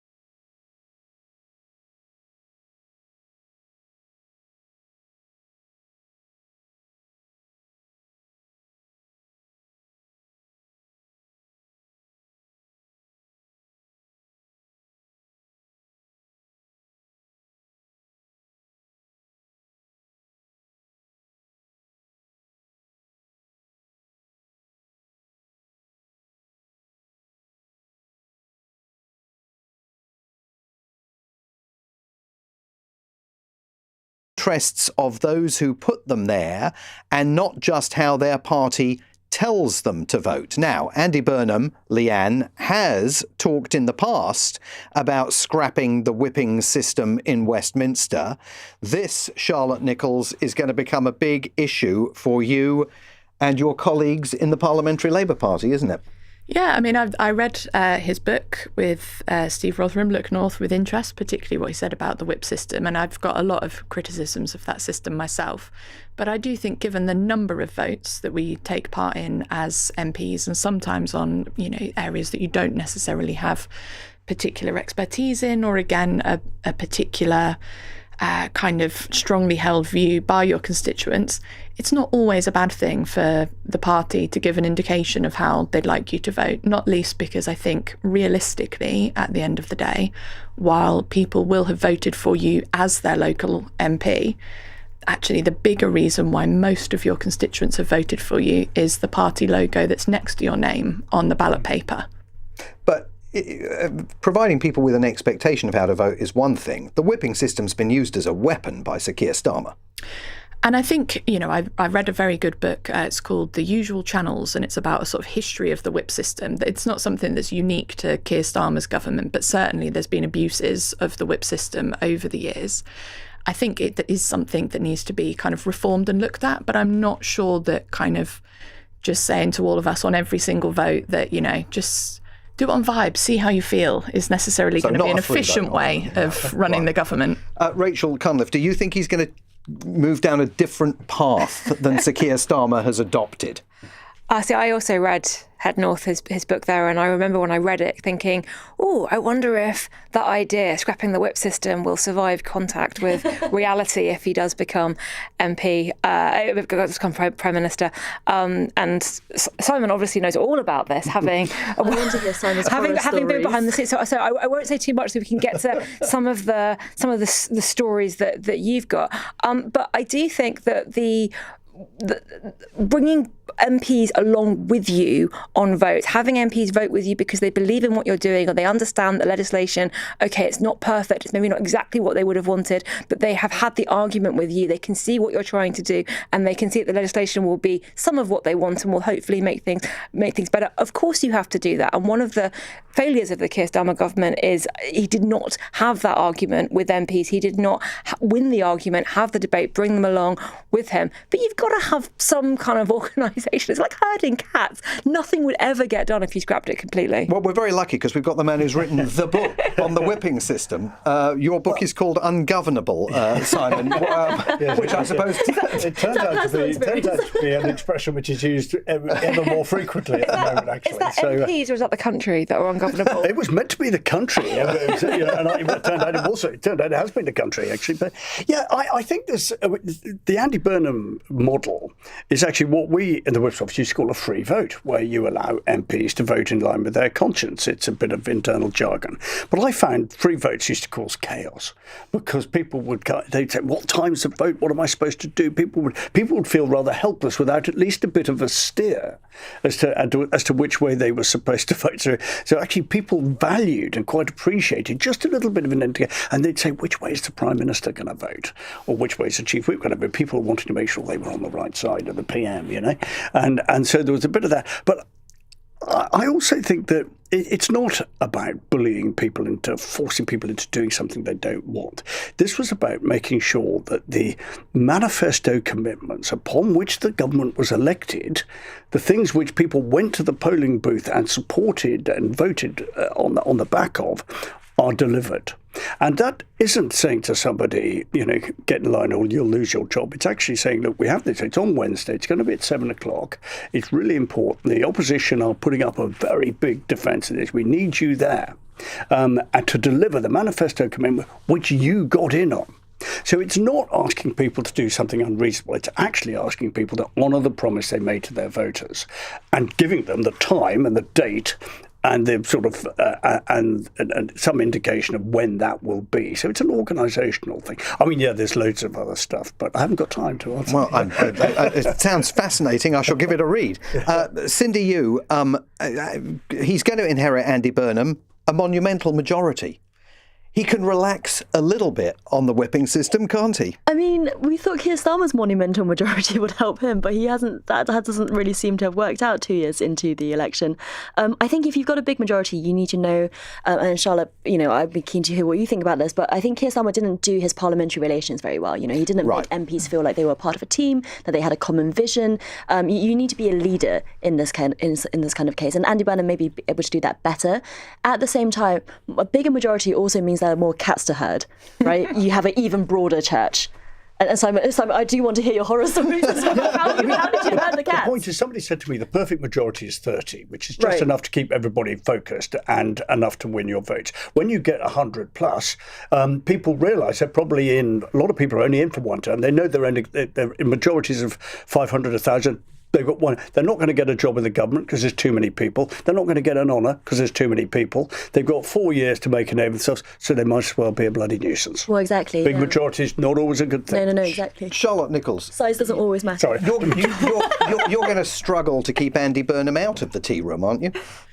Well, because you didn't see Keir Starmer in there very often. No, and Cindy's point is right that ultimately, particularly when you've got a very big political party, particularly when not everyone's going to be able to be foreign secretary, or a trade envoy, or all of those other kind of baubles that I suppose you can kind of hand out to people on that kind of preferential basis. You do need to find other ways of making people feel like part of the team and that they're making a contribution. And sometimes it's as little as just saying to someone, saw your speech the other day, really well done. Or, I'll be interested to know your thoughts on X, Y, Z. And some of that softer politics. And I think Keir missed that. And I think Andy understands instinctively that that's important when you're trying to bring people with you, that you make people want to be part of the team. Is there a bauble that you're looking for? No. Anything in the offing? It's no great hardship being a backbencher. Okay. More of your questions to come. We got 16 minutes left on tonight's edition of Cross Question. You can ask anything you like at 0345 6060 973, text 84850. As I say, the time is coming up to 8:45. This is LBC.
Cost of living crisis and reduce inequality. I sense Keith is asking sceptically. Yes, I sense that too. I think it's not the be all and end all, but I think it is certainly a contributing factor to have more awareness from the government, whether it's civil service or the government ministers, about what goes on outside of London. You know, I think we do in the UK. We are quite a weird country, globally speaking, only having one major economic growth engine in London. Actually, other countries have several different cities that they can split that growth in, and arguably the Treasury's own formula on this, called a Green Book, leans towards London because London gets more return on investment. And actually, you know, cities like Manchester often get overlooked, and actually outside of cities as well, the towns in the north and the northeast and northwest and so on. And so I do think, you know, just as a starting point, getting the government to think outside of London centricity, I think, is actually a good thing, despite Keith's scepticism. Well, Rachel, it's possible that Keith is not being sceptical. Maybe he thinks it will solve the cost of living crisis in part and reduce inequality by stoking economic growth. Well, there's Andy Burnham's other policy of the Makerfield test, which is that anything that he does in Westminster will have to benefit. I'm not sure if it's the people of Makerfield or people in places like Makerfield. Either way, it's about what Cindy said and driving growth and productivity across the country. I mean, I tell you that maybe it would encourage Parliament as a whole to properly get behind HS2 and other rail infrastructure and build some actual train lines so you can get to other parts of the country. But, you know, from a Westminster perspective, the Palace of Westminster is falling down. The renovations are going to cost, I think, £36 billion if MPs refuse to move out. So make them move out, have Parliament rotate around the country and not just number 10, have all 600 and whatever MPs have to go to different parts of the country and see them firsthand and work there while the renovations take place. But the costs of that are astronomical. I mean, the costs of renovating the Palace of Westminster under the current scheme are also astronomical. But you've got to renovate the Palace of Westminster, come what may. I mean, what about? I mean, how far do you go with this? The point, you mentioned 650 MPs need to get out there. They represent 650 different geographical areas, from the Orkneys to West Wales to South East Kent. So that's exactly the role of an MP, is to represent the interests of the varied sort of geography of Britain to central government. So I think this is a gimmick. I think that why Manchester? Why not Liverpool? Why not Bolton? Why not Cardiff? Why not York, where they want to put the House of Lords? Yeah, exactly. And I think those are, you know, I was Secretary of State for Wales. We were right in the middle of all of this kind of argument. There was a huge civil service hub built in Cardiff in order to put, to distribute, I can't remember what the expression was, but make sure that civil servants weren't all based in Whitehall. I don't spot any change in public attitudes to the quality of either government or the civil service as a result of some token geographical change. It's a much more significant problem. Did you also think it was a gimmick when Rishi Sunak opened the Treasury split off in Darlington? Well, I don't think it makes it, if the purpose of that was to try and restore confidence in people's attitude towards Treasury, I don't think that was his ambition. His ambition was to provide sort of growth in Darlington, not to change the national attitude. Most people probably haven't even heard of Darlington, where I live. It's not so that really? It was a different, I think honestly, we live we've got to remind ourselves every day in politics, most people are getting on with a very different sort of lifestyle than the one we are. They don't, if I said to you the difference in Carnarvon and Carmarthen, you wouldn't necessarily know what I was talking about. Even you, Simon. But I've been out the country a long time.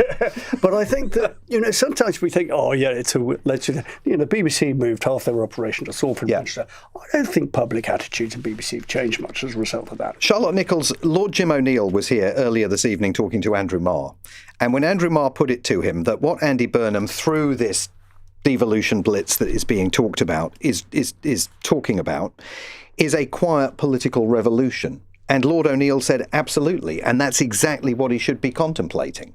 I mean, are you backing this? And do you genuinely believe, as our questioner, Keith, was asking, whether this can in any way help solve the cost of living crisis and reduce inequality? I think the important fact is, as Simon said, that the 650 MPs come from all different parts of the country and all different communities. But actually, our civil service in Whitehall, and particularly the people that are working in Number 10, don't. They are part of a very small kind of bubble. The building itself is falling down and can't keep all of that function within there. So actually, why not put them in not just a nicer office in perhaps purpose-built facilities in Manchester, but that not only means that they're out in a different part of the country, but it means that there's jobs and opportunities for people to get involved in the civil service for constituents like mine in Warrington, which is a very short commute to Manchester, who might want to do those kinds of jobs, but not want to have to live in London to do them.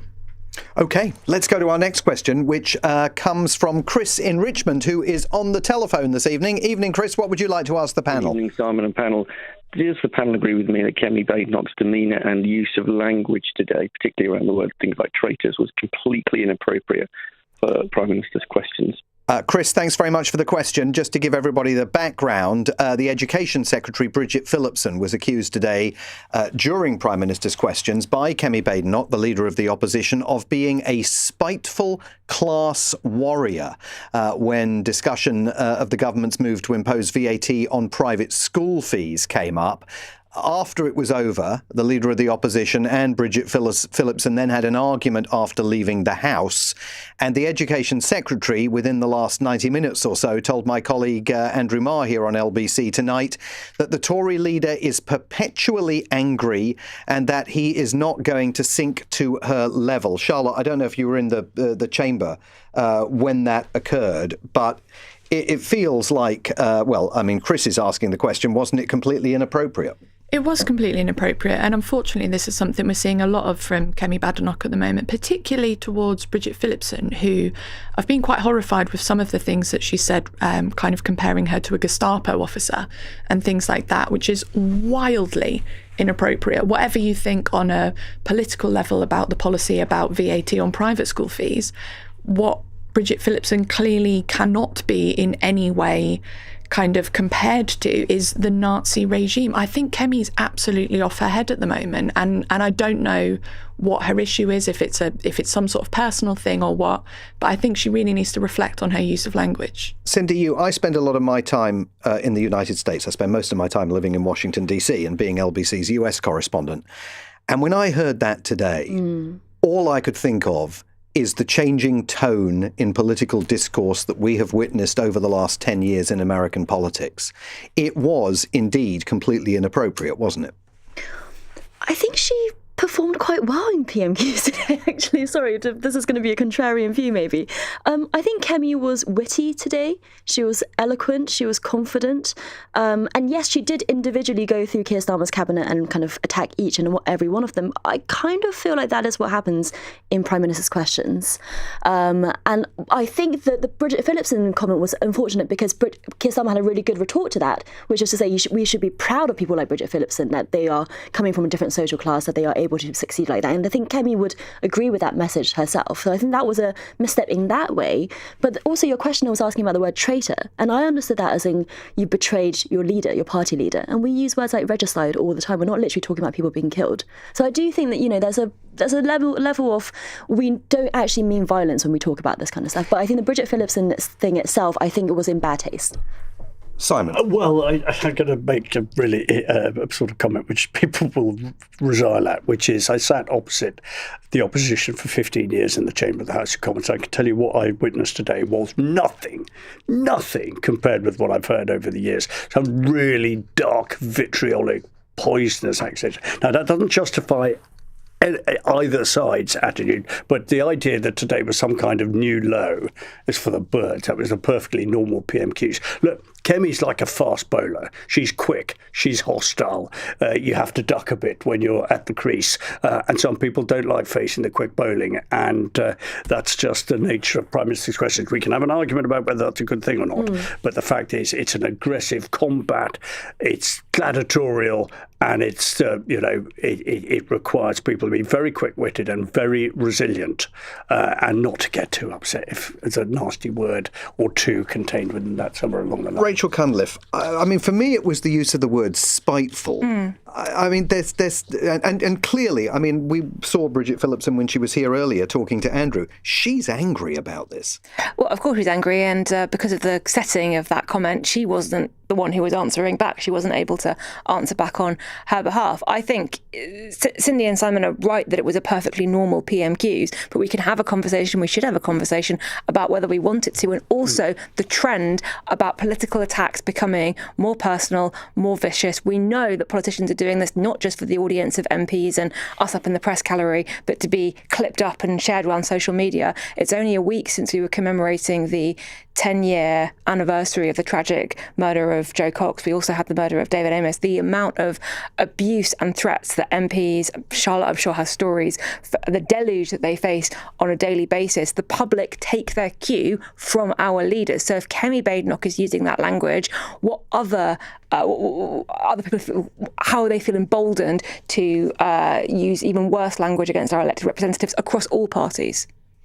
All right, well, we're going to end on a lighter note. It's our fun question of the night, which comes from Joe in Hull.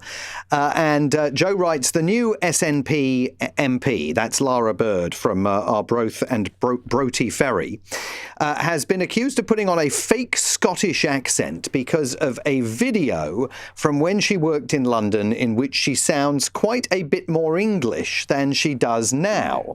So, members of the panel, if you could just adopt a new UK regional accent from now on, which one would you go for?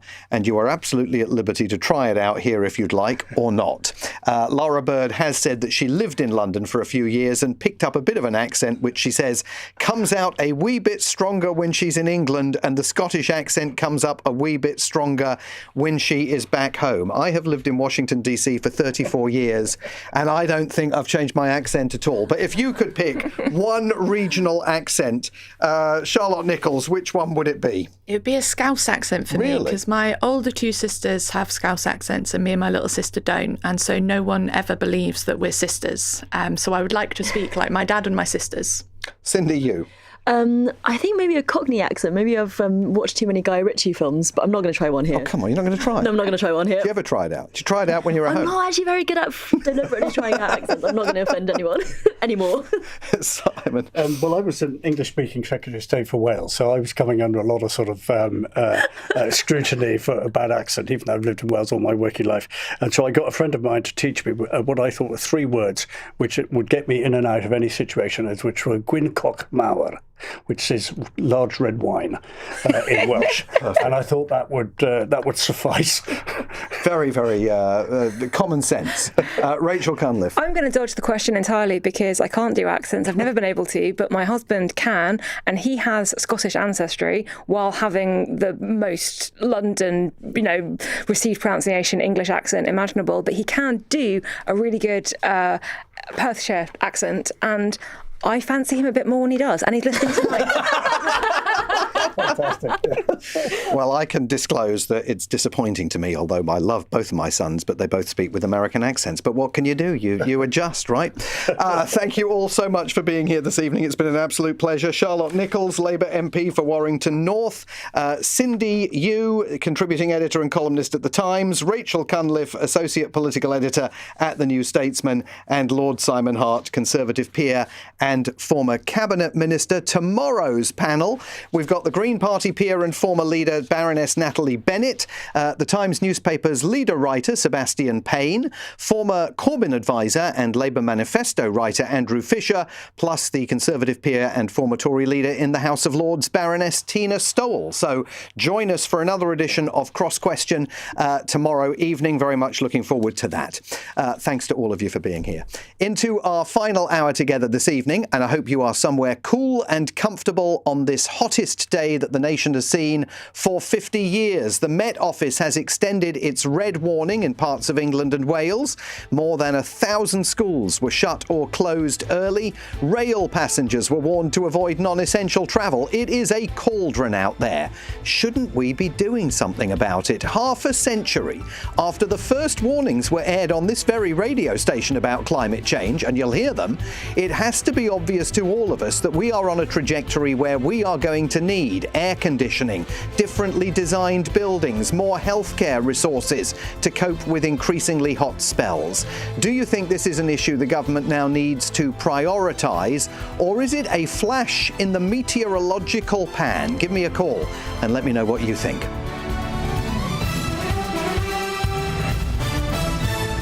On your radio, on the LBC app, and Play LBC. leading Britain's conversation.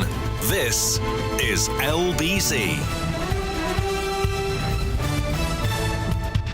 From Global's newsroom, a 50-year record for the hottest day in June has been broken, with temperatures reaching 36.1 degrees Celsius in Surrey and Hampshire. The previous record was set in 1976. At least 1,000 schools are closed in England and Wales. Laura Vanals is a parent of 3 children and governor at Belmont Primary School in North London and has told LBC the conditions are extreme. Kids are cooking in the classrooms. Kids are being sick from heat stroke, and it's years of underinvestment and squeezed school budgets means there's no money for capital spends to make improvements to these buildings. Reviews found more than 500 mothers and babies died or were harmed at a toxic hospitals trust in Nottinghamshire. The inquiry into maternity services found leaders at Nottingham University Hospitals failed to act on systemic failures.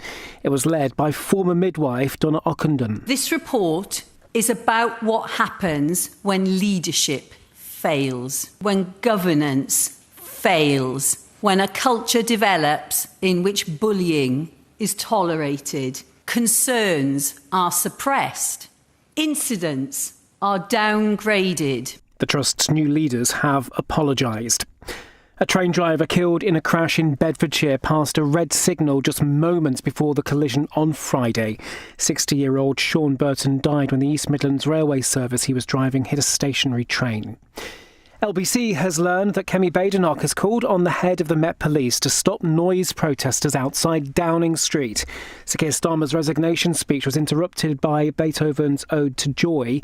The Tory leader says Steve Bray's loudspeaker is becoming a nuisance and a national embarrassment. The protester, who first came to prominence due to his demonstrations against Brexit, insists the music was a mark of respect. For me, this was my kind of goodbye to Keir. I like Keir Starmer. I think he's done some great things as Prime Minister, but he could have done more. He could have done better. And Scotland fans are hoping to witness history at the World Cup this evening. If they can beat 5-time champions Brazil, they'll qualify for the knockout stages. In the city, the FTSE 100 closed up 32 points at 10,461. The pound buys $1.31 and €1.15. LBC weather staying clear for most tonight. Cloudier skies and a little rain in Scotland and Northern Ireland. Lows between 11 in the north and 21 further south. From Global's newsroom for LBC, I'm Daryl Jackson.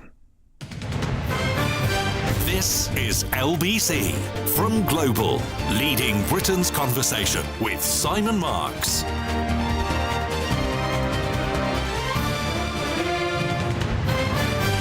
I'm in for Ian Dale for one more hour tonight. I'm back tomorrow from 7 till 10. Rachel Johnson will be here with her weekly Friday show from 7 until 10, and Ian will be back in this chair on Monday. Now, I don't know what you've done today to try and stay cool, but I can tell you I came into the office even earlier than usual to avail myself of the LBC air conditioning. I don't know if you are old enough to remember the summer of 1976. I am, and I am absolutely certain that we were not sent home early from school or told that our school would be closing for the day because of the heat. But that may have been because in those days there was simply no mechanism instantly to call parents and tell them to come and pick up the kids early. The smartphone has changed all of that. But also, perhaps, because 1976 at the time was an outlier. I mean, things got pretty warm again a couple of years later, but nothing like the events that we are now seeing pretty much every year. We cannot say as a country that we were not warned. I took a look at the LBC archive today, had a bit of a rummage, and back in 1976, in the middle of that heatwave, LBC reporter Christopher Hamouzios took a tour of the Met Office in a bid to get to the bottom of what was causing the soaring temperatures. We have noticed that going along with this trend to drier weather around UK, the ice edge, that's the edge of the Arctic ice to the north of Britain, has in fact receded northwards quite a long way, so that up to 1 million square kilometres of the ocean, which was normally covered by ice, is now ice-free. Well, I see. There's a dotted line 1969, which just clips Iceland, and then 1976, it's right back by Greenland. That's right, yes. The area of difference is, as I say, over 1 million square kilometres, and this is a big area of open water compared with what is usually ice. I mean, you could argue that that was the canary in the coal mine 50 summers ago. The Met Office telling LBC, hang on a minute, there's something going on in the Arctic. 14 years later, in 1990, then Prime Minister Margaret Thatcher was taking the topic seriously enough to divert public money into the creation of a Centre for the Prediction of Climate Change to provide global warming data. And in an echo of the conversation that is absolutely still taking place today, she was trying to thread the needle between protecting the UK from hotter temperatures while preserving economic growth. But as well as the science, we need to get the economics right. We must have continued economic growth in order to generate the wealth required to pay for the protection of the environment. But it must be growth which doesn't plunder the planet today and leave our children to deal with the consequences tomorrow. Well, now it is tomorrow, and we still haven't answered that fundamental question, nor changed our society to meet the moment. As they have been looking back on the events of 1976, many experts in the field have said over the last few days that climate change can no longer be seen as a problem for future generations. It is a problem for us tonight, right now. So what do you think we should do about it? Here's the Mayor of London, Sir Sadiq Khan, telling LBC today that he thinks it's time to set maximum temperatures for schools and workplaces. I think it's really important for each individual employer, each individual head teacher to make a common sense decision based upon what's right for their place of work. I think there should be minimum and maximum temperatures. I think, sometimes in winter months, schools and places of work shouldn't be too cold. Similarly, in summer, they shouldn't be too hot. Actually, I was speaking to the head teacher at this wonderful school, and she made a really important point. For some children, the school today is probably cooler than their home. That's why it's really important to be pragmatic and dexterous when it comes to these sorts of decisions. So how are we going to become dexterous? Do you share his idea of maximum and minimum temperatures for schools? I don't know. Even he acknowledged the situation could be worse in some family homes. Should we have a national plan for air conditioning? Get it installed in schools, hospitals, businesses, possibly even homes? Or is that simply going to compound the problem and do yet more damage to the climate? Do we simply have to become more resilient? Keep the kids in school, even on a blazingly hot day like today. In France, there's talk of giving people paid climate leave on the hottest days of the year. Could our economy sustain that? Clearly not in its current condition. What's your prescription for a nation suffering today, suffering tomorrow, suffering on Friday, and who knows for how many more weeks we will be suffering under these intense temperatures as that Met Office red warning currently hovers over us? Give me a call at 0345 6060 973, same number for WhatsApp as it is for the phones. You can also text 84850. What do you think we should be doing, if you think we should be doing anything? Let's begin our conversation by talking to Professor Christian Dunn, an environmental commentator who is a professor of wetland science at Bangor University.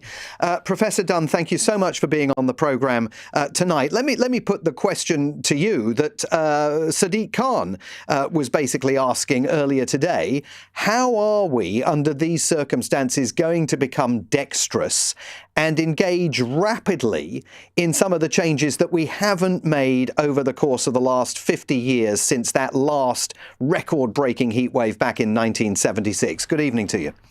Good evening. Thank you very much for having me on. And it's fascinating to listen to your piece there. But looking back 50 years, the alarm bells have been sounding and we've done nothing about it. And we are now facing a serious issue where we have to move at nothing short of war footing to solve this. And the first thing that we have to start looking at is the actual infrastructures of our cities. Look at them. They are black, they are grey, they are dark. They are soaking up that heat and then getting us hotter and hotter and hotter. We need to start looking at how we can green those cities. We need to start using nature to help us solve this problem. Trees, wetland areas, sustainable drainage systems, biodiversity hotspots in our cities. Not only does this make us happier, well-being, biodiversity, we know there's so much evidence that being around green spaces makes us better, but crucially, they also make the cities cooler. Professor Dunn, explain how that works and what kind of a difference, for example, trees and areas of parkland within cities, what kind of dramatic difference can they make?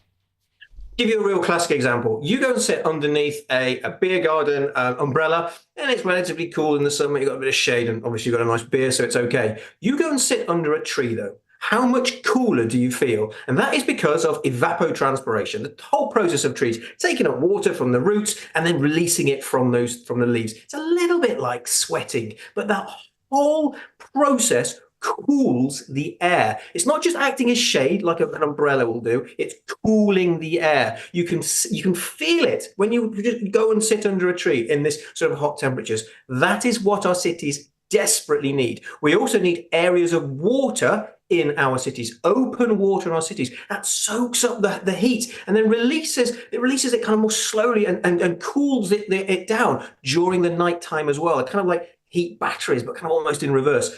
Fantastic ways of cooling our cities. That is what we must look at. There was a process of whether we should look at air conditioning.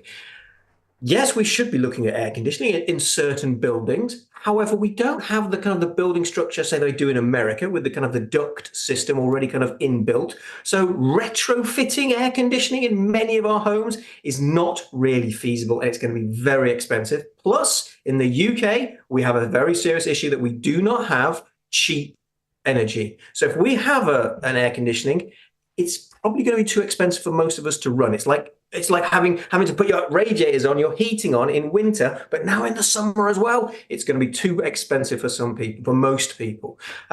So is that an issue? And also the chemicals that are in most air conditioning can be very potent greenhouse gases as well. So we're adding to that problem. We're going to need more electricity. The gases that are being released from some of these systems are going to be harmful as well. Air conditioning has a place, like everything. There's no silver bullet here, but they are not the solution. The solution is using nature to help us here. It is important to talk about the structural issues that we face in many of our homes, because those of us that are living in 100-plus-year-old homes, brick homes that were built at a time when the country was perceived to be much colder than it is now, and they were built and designed to trap heat within them, are now enormously challenging places to be tonight, because all of that heat that's been concentrated in the house during the day is still there tonight, and it's still going to be there tomorrow morning. So, I mean, in places, in those kind of homes, and there are millions and millions of them all over the country, I mean, people will be saying to themselves, I've got to get some relief, and air conditioning is one option. It is certainly one option, expensive, and there's issues there. What I would say, though, is as British people, we are not the best at understanding how to cool our houses passively. If you go to Italy and France, they kind of get a lot more of this. We think as soon as it gets hot, you open the windows. Well, actually, that's not the right thing to do, especially with double glazing now. What you want to do, keep the windows closed on the south-facing side. You want some kind of shade as well, if preferable, external shading as well. And at night time, where it's a bit cooler, then you open all the windows. You get that kind of air flowing. Insulation is great in the winter. It keeps our houses cool. But if we use it properly, we can actually use it to try to keep some of the temperatures down in the hottest parts of the year as well. But we've got to start understanding how to use our houses perhaps a little bit better. And we can't just open the window and think that's all we need to do. It's actually not. We have to kind of think about shading as well. There are people out there that will say, it's just a hot summer. We had hot summers in 1976. We're having a hot summer in 2026. This is not a problem that we need to adjust to on a permanent basis, to which you would say? Speak to the farmers. Speak to the farmers who are seeing their cropping regimes change, and they're having to change because of climate change. And it generally annoys me actually about this because, I work in Vietnam, Mekong Delta, and there I'm dealing with communities whose livelihoods have ended because of climate change. And in Britain, we are now seeing the real effects of climate change.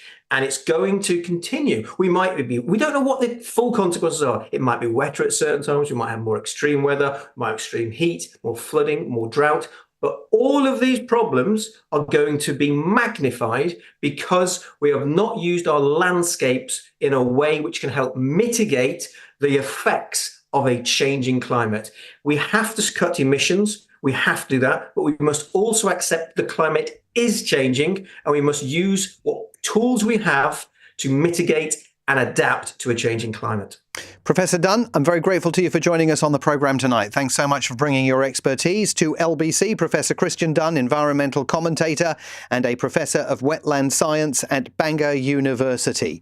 So now, over to you. What do you think as a country we ought to be doing in order to try and find a way of dealing with these ever-increasing temperatures that are now happening on a regular basis? Call me at 0345 6060 973. You can text 84850. Coming up in a few minutes, we're going to talk to a reporter in France where a huge political row is broken out over air conditioning amid record temperatures there. We'll bring you that after the 9:30 news headlines. But right now, the time is 18 minutes past 9.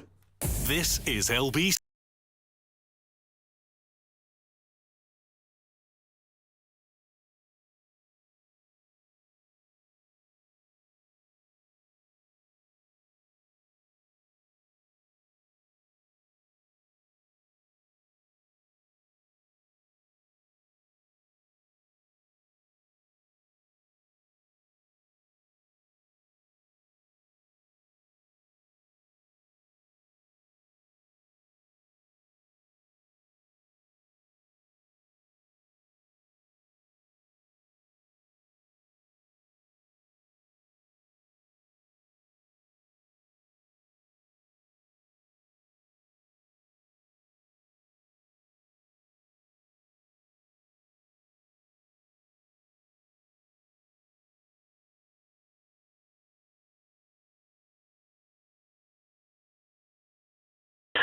But I'm sorry to say, Simon, that I was alive. In 1976 and at school teaching. And we did, for, I think, the best part of 2 weeks, finish school at midday every day for that fortnight. Really? I must have been... Where was that, Chris? In Tower Hamlets? No. In South London, in Greenwich. Oh, South London. But in a school building, which, this was a big comprehensive school, 2,500 children. But, the south-facing classrooms, all glass. It just became intolerable inside the building. A lot of this is to do, like your professor was saying before, with the infrastructure, the way the thing is built in the first place. The school that I ran in the East End, the original buildings there, I think, were built in 1876. They're triple-decker London school board buildings, and they're still there. And of course, there's been lots of buildings since, and including buildings that were put up in, say, the last 10 years. I can guarantee that if we walk down to that site during the day today, the place that was coolest would have been those Victorian buildings.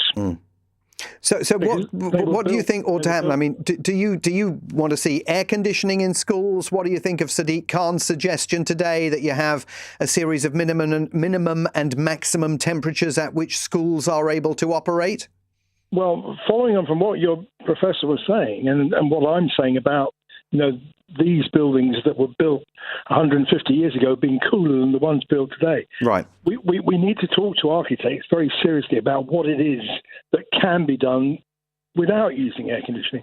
Plainly, we're going to need some air conditioning, I guess. But let's not just have that. Let's have solar panels, and let's make sure that the air conditioning is fired up not by electricity from the grid, but free electricity from the sun. And going back to 1976, I definitely do not recollect that we were off school, but I was in a different part of London and maybe different schools did different things. But I definitely recollect that our school, which was a local primary, was built in a way where it could actually be relatively easily ventilated. This is going to depend on every individual building in every different part of the country, but also it's going to hinge, as Sir Sadiq Khan indicated today, on an assessment about whether the kids are going to be more comfortable in those schools, in those buildings, than they might be at home, because as he suggested, it could be even worse at home. Yes, that was a very pertinent comment for me, because I was working in a particularly challenging part of the capital, economically challenging. Plainly that is an additional issue. But let's be honest. For most of the time, what we're actually talking about is the ability of a head teacher and the senior staff to manage a school site that works. If it's been properly designed and built, you should be able to keep it ventilated by natural means, or a lot of the time. But I suspect that there's an element of cost saving in avoiding some of the things that are required for that to happen.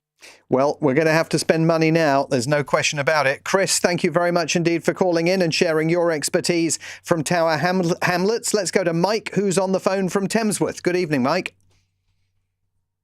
Hi there. How are you this evening? Yeah, very good. Thank you. Warm. Yes, I bet you are. Yes.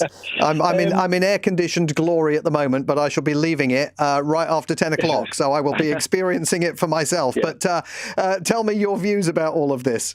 I think I get a bit frustrated, really, because I think we're in this mess because of other high polluting countries, which makes me pretty annoyed, to be fair. Mm-hmm. Because I think we're like 17th most polluting country in the world, which is quite low, and there will possibly be more sanctions towards the people in regards to, vehicles and stuff. We do get quite a lot of strict rules in regards to climate change, and I think we're doing our best. But the likes of China or the Congo, they literally are the most polluting countries in the world, and we're getting the effects of that climate change. So, Mike, what do you think of Tony Blair's argument that because we desperately need economic growth and because we also desperately need to bring energy prices down, actually we should not worry very much about the government's net zero clean energy goals? He argues that it won't make any difference to the behaviour of countries like China and other countries that are contributing the lion's share of greenhouse gases. The United States, as you know, is completely walked back under Donald Trump from any commitment to battling climate change. So Tony Blair basically says we should do what's best for us right now, which is to drill for more North Sea oil and not worry about the climate change impacts of government policy. I am definitely not a supporter of drilling for more oil after seeing some of the chaos and catastrophes that can come from it. But I do believe that we shouldn't be sanctioned to net zero or sanction ourselves to net zero because, again, I know it's not. There's that whole argument of, well, if they're doing it, why don't we do it? But that's never going to fix the whole world, is it? But we do seem to put a lot more stricter rules on ourselves than others. And I don't think we should go for net zero, no. But I don't think I'm very supportive of more drilling, especially in more natural areas. I don't know if what the issue. I mean, I don't know if houses can be painted white to help reflect heat. Well, that I mean, I've certainly been told that that's a good idea. I'm sure there's a scientist out there that could confirm that for us. Were you suggesting that we ought to sanction countries like China and India? Absolutely. And how do we have the power to do that? I mean, I don't know. Is it the WHO?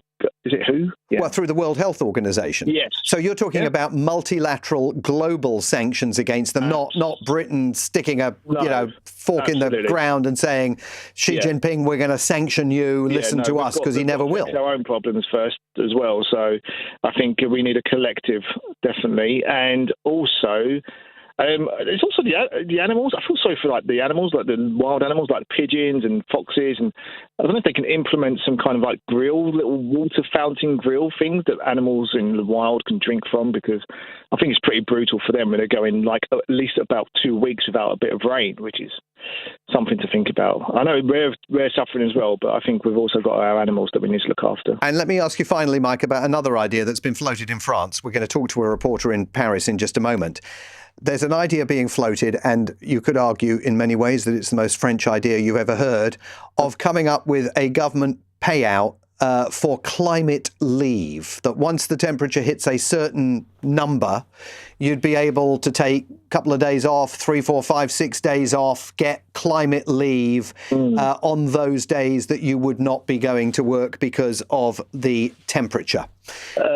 Yeah, I mean, I think a cheaper solution for the actual company themselves is just to install better air conditioning, because once you're in, you're fine. But I guess there is the travel.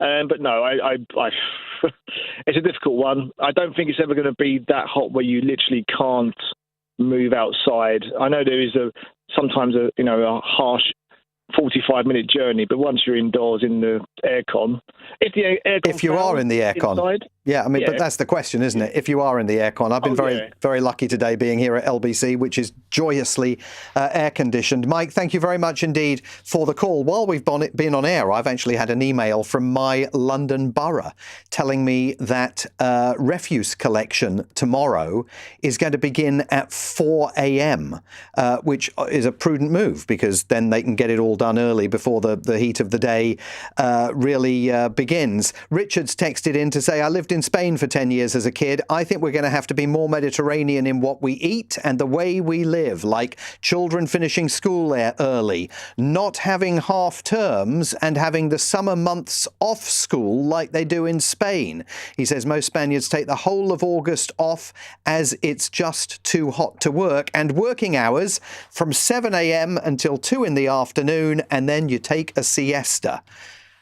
Who wouldn't want one of those? Let me know what you think about that. 0345 6060 973 is the number to call. You can text 84850. It's 9:30 and the news headlines come from Daryl Jackson. The UK has seen its hottest June day since records began, as parts of England and Wales are covered by a red weather warning. Parts of Hampshire and Surrey saw temperatures hit 36.1 degrees, breaking a previous high set 50 years ago. A train driver who died in a rail crash last week was travelling at 49 miles per hour and passed a red signal moments before the collision. 8 passengers are still in a critical condition in hospital after they were injured in the crash in Bedfordshire on Friday. And Sir Keir Starmer will stay on as an MP after he quits Downing Street. He's been meeting European leaders in Berlin in what could be his last appearance on the international stage. LBC weather staying clear for most tonight, cloudier skies and a little rain in Scotland and Northern Ireland. Lows between 11 in the north and 21 further south. Weekdays from 7 a.m. Why do you need consultation? Who's going to say no? Straight to the point. Let's see. Why let's see? This is what I don't understand. Nick Ferrari at breakfast on LBC. Why won't they listen to the most successful living Labour Prime Minister? Arguably the most successful Labour Prime Minister of all time. Listen on our free Global Player app or the LBC app. Download it now from your App Store.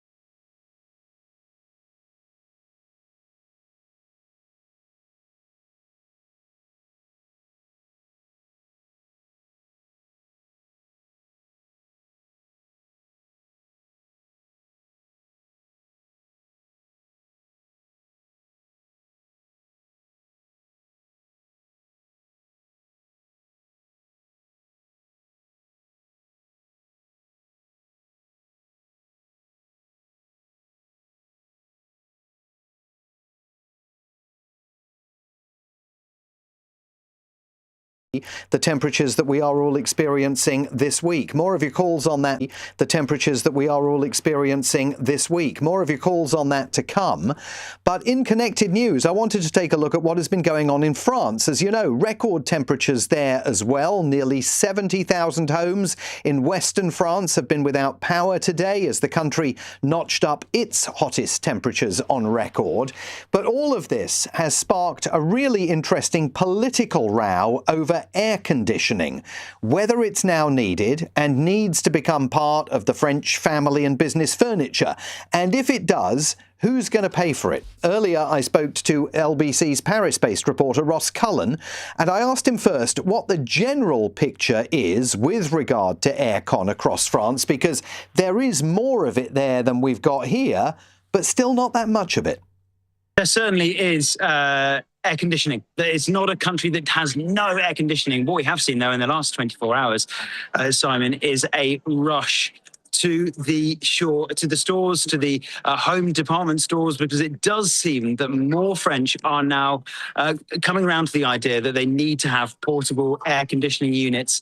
The big British firm Dyson has sold out. Darty, which is another department store, has sold out. Boulanger, Leroy Merlin, you name it. Any of the big stores are now seeing this rush on air conditioning units, the portable ones that you can bring into your house. Of course, that does mean, though, that you need an exit pipe, so you have to open the windows and let all the hot air in just to take some of the hot air out. OK, and we're seeing similar activity here with regard to that. But let's talk about the political implications of all of this, because this has suddenly, the issue of air conditioning in France, become a very, very live political conversation.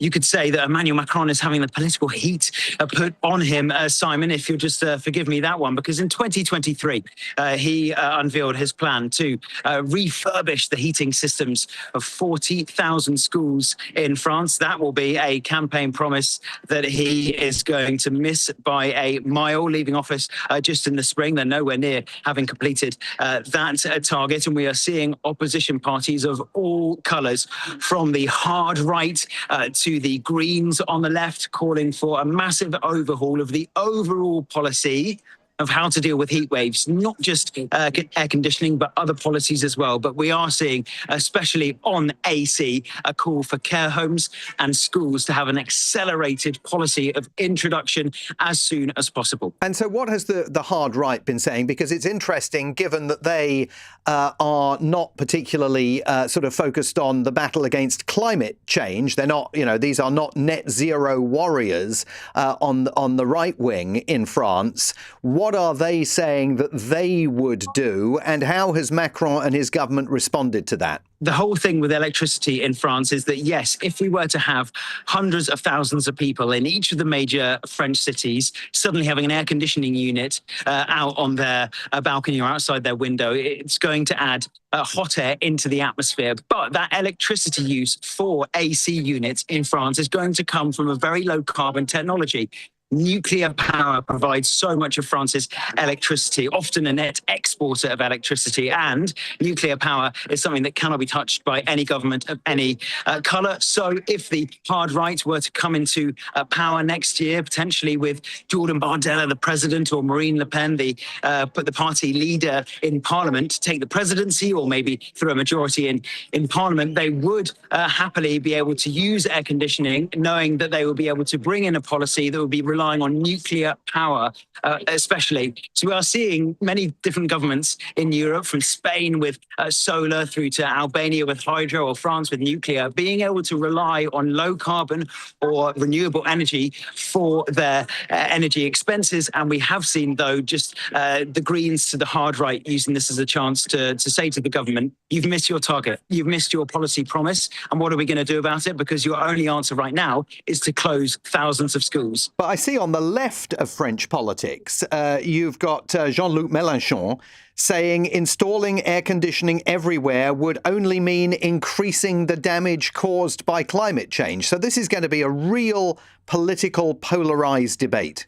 Yes, hot air really is, Simon. If we just look at the narrow policy in this city, 2 winters ago, the previous mayor, Anne Hidalgo, removed all of the outdoor heaters, keeping the French who like to sit on the pavement terraces throughout the winter, keeping them warm. She said that was just adding too much excess hot air that was going straight into the atmosphere, and she wanted to remove those heaters in the winter. And now there is still this reticency about having a cooling system in every building in the summer. So certainly the left do have different ideas. Marine Tondelier, who's the leader of the Green Party, another leftist opposition party, she wants to bring in what they have in Spain. She's focused more on climate leave, allowing each employee 4 days a year of paid holiday to take time off if you're impacted getting to work by the weather, by perhaps floods in the winter, but also perhaps by the heat wave in the summer. So she is pushing for that, saying that she and her MPs will be introducing a bill to try to get that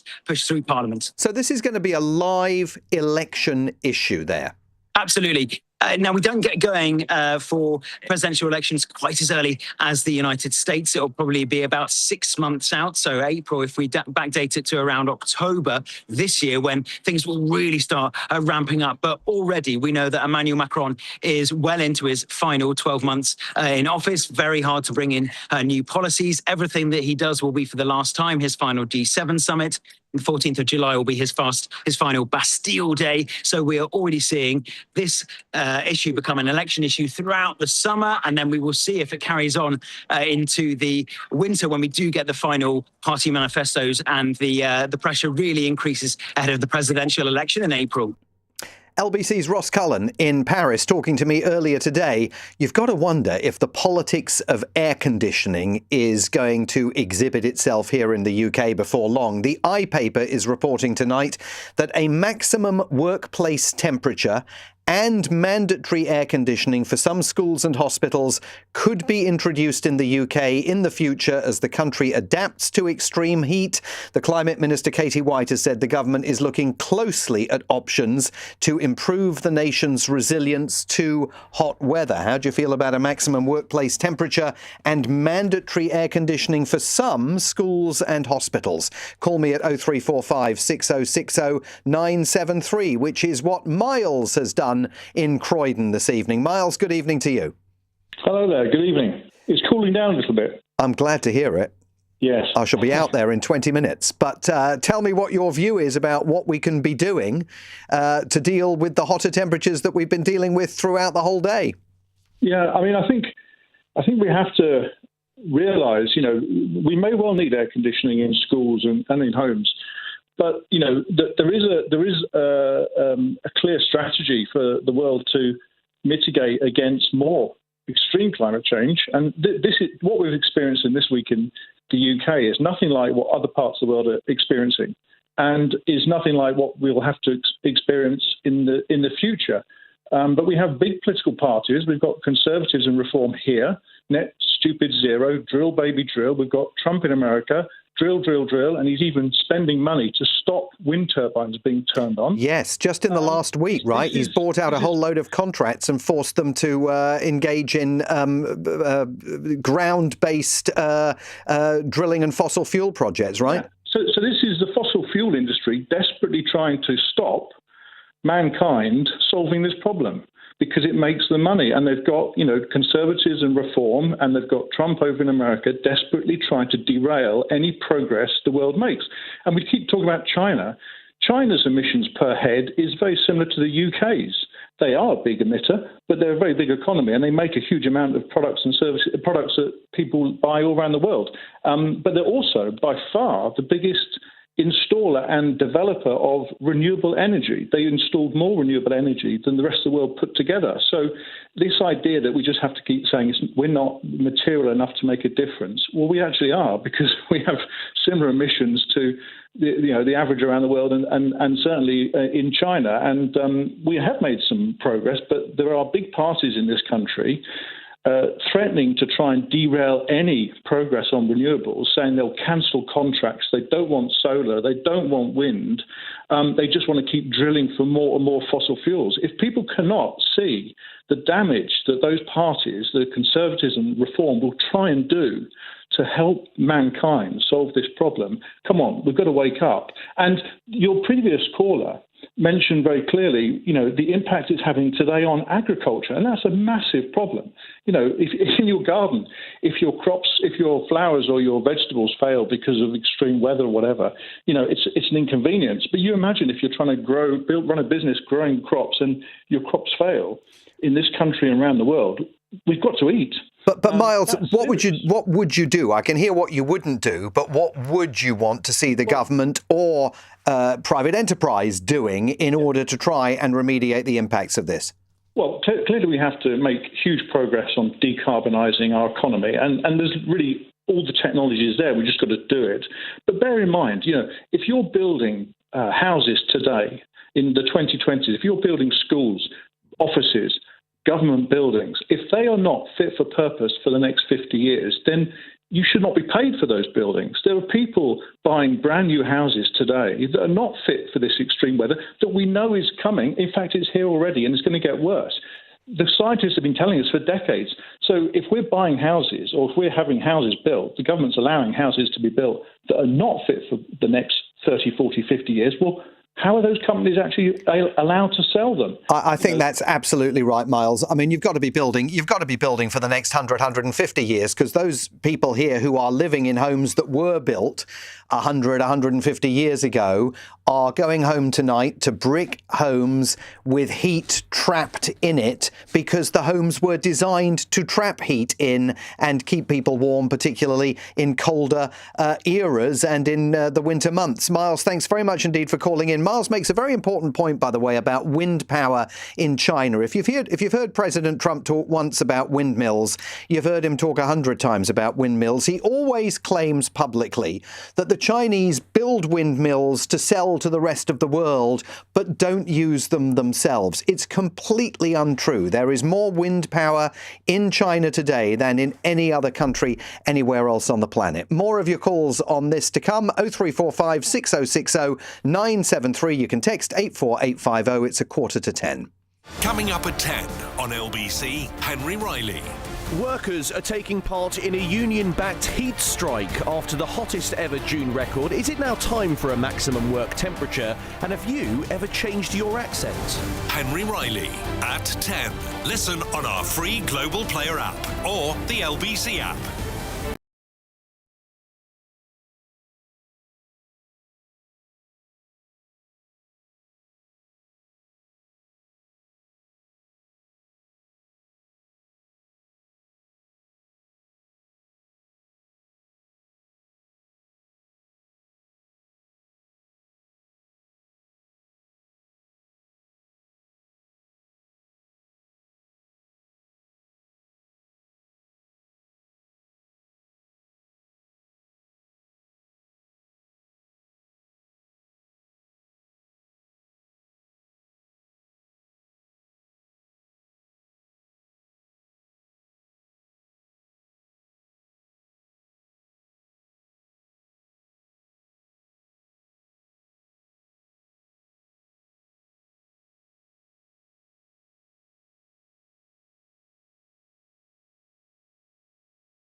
Sonny, your phone line is breaking up on us. I tell you what, I'm going to see if we can clean it up a bit and then we'll come back to you.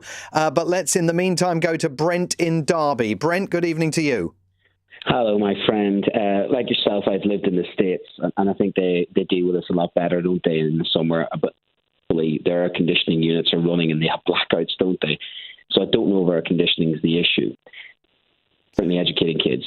Yeah, I mean, Brent, just on that issue of air conditioning, I mean, yeah, we've got air conditioning, of course, in the United States, but as our guest was making the point earlier on, it comes at a cost. I mean, you know, when I'm back in Washington, D.C., between the number of months that I'm heating the house and the number of months that I'm running the air conditioner in the house, you're basically paying significant energy costs, I would say, for at least 9 months of the year. And there are some years in Washington, at least, where the gap between winter and summer, you know, you can be running the central heating one day and then suddenly it's spring for 48 hours and then it's summer and you've got to turn the air conditioner on. So the energy issues there are significant. But tell me more about your experiences today. The experience today, I'm educating things like climate change, and my classroom today was 33 degrees, and that's not the highest it's ever been. The highest it was ever been, it was 40 degrees into July 2022. So I've been teaching nearly 25 years now, and it's getting worse. Anybody out there who's going 1976, the halcyon days of that, and it's just weather, give their head a wobble, because one of the problems we're dealing with is, what's the point in me educating in science and using evidence, and then I have a whole bunch of people out there, politicians and society, in denial mode? It's not fair. It's not fair on us who actually can see the evidence on a day-to-day basis. And that's the first thing. And the second thing is that people say, well, it's China's fault. Remind me, who's the first country to industrialize and use fossil fuels? Who is the leading country who actually helped to create the whole economic system based on fossil fuels? That's Britain. He's now going, well, let's punish other countries for the thing that actually the rapid industrialization was actually the British. And it comes down to it. Empire adapted quickly to new technology. Why can't we do that? Want to make this country great again, itself out of the Industrial Revolution and into a new world where we can actually have green technology using science and common sense and innovation, the very things that made this country great. And that's really annoying me sometimes when you get this absolute, complete, selective amnesia by the British consciousness, forgetting that rapid industrialization and release of fossil fuels was actually fueled economic growth of Britain. I think that's a whole series of fantastically valuable points, Brent. Were you saying that you teach climate change? Of course I do. Well, I teach climate change, but we are dealing with people now who think I'm teaching climate theory. Well, let's be honest with you. Put it this way, Simon. Human existence has actually come about because of climate change. Climate change has wiped out civilizations like Mayans, the Khmer, all of those. And if it's not, that's the thing. But we have adapted, and this is the key thing to mankind. Everything that comes along, mankind finds a way to adapt. Disease, poverty, war. If you look at our whole history, we adapt, don't we? We moved out of the Rift Valley because of climate change. This island we're living on right now was pretty much a frozen wasteland until 14,000 years ago. That's climate change. So anybody out there denying climate change doesn't exist, really needs to get a book out and read. But here's the thing. Human beings are adaptable species, and that we have survived by adapting. If we do not adapt to climate change, we've seen what happens to civilization. It does, and that's the Maya, that's the Khmer. The warnings are there in history, and when people ignore history, they're ignoring actually reality, what we're seeing right now. And destined to repeat it. Yeah, and Brent, tell me just briefly, what happened with your school today? Did you send the kids home? No, of course not. No, I actually had the kids do it in 32-degree temperatures. I was ironically like this. I was making them do a mock exam on the Cold War, which they thought was deeply cruel. Well, I hope they all did well. Brent, they're lucky to have you as a teacher. Thanks very much indeed for calling in. We can go back to Sonny in Folkestone. Sonny, let's give it another go. What were you going to say? What I was going to say is I came to the UK 42 years ago, and from Malaysia. Our temperature has been always in the 38 to 40 over degrees. Schools were open. I went to school in shorts. I went to school in T-shirt when it's too hot. Why are we making this such an issue? Were the schools that you went to air-conditioned? No way. No. Come on, in Malaysia, right. In Indonesia, in the Philippines, Thailand, Southeast Asia has got no schools with air conditioning. So what's your view, that we're all making too much of this? Yes, we are. We are trying to make things politically correct. Come on, let's get a life. Do you think it's political correctness, though, or do you think it's the fact that we live in very different regions of the world and we've grown up with a very different climate than yours, and you were used to the climate in which you were living and we're used to the climate in which we're living, and people here want to adjust? No, I mean, I don't like the climate for the last 2 days. You know, I went to office in shorts. I went to see a client in shorts.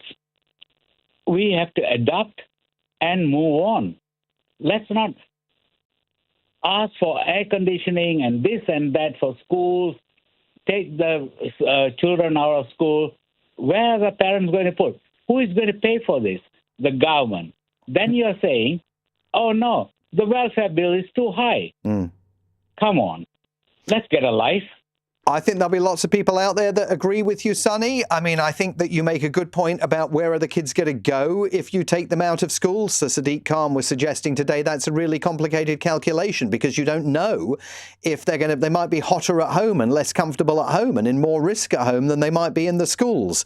But I think in terms of, the differences in terms of our own sort of climactic history here versus Malaysia, I think it's difficult for people to adjust to temperatures that they are simply not used to. Let's go to Colin in Alton in Hampshire. Good evening, Colin. Good evening. So many good points have been made, but the fact is that the impact that the United Kingdom has on the world carbon emissions is so minute, and our economy is in such a dire state, that I think making this grandstanding of what we think should be a good example to others isn't really going to have any impact at all on China or India or America at the worst. And the cost to us, by reference to the impact that we have on the overall, is absolutely massive.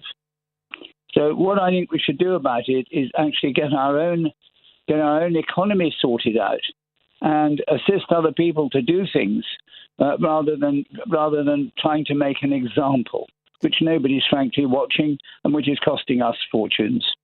I mean, part of the issue relating to getting our own economy sorted out, Colin, is that we've got to produce some resilience in the economy to deal with some of these heat waves. But the heat waves last a few weeks.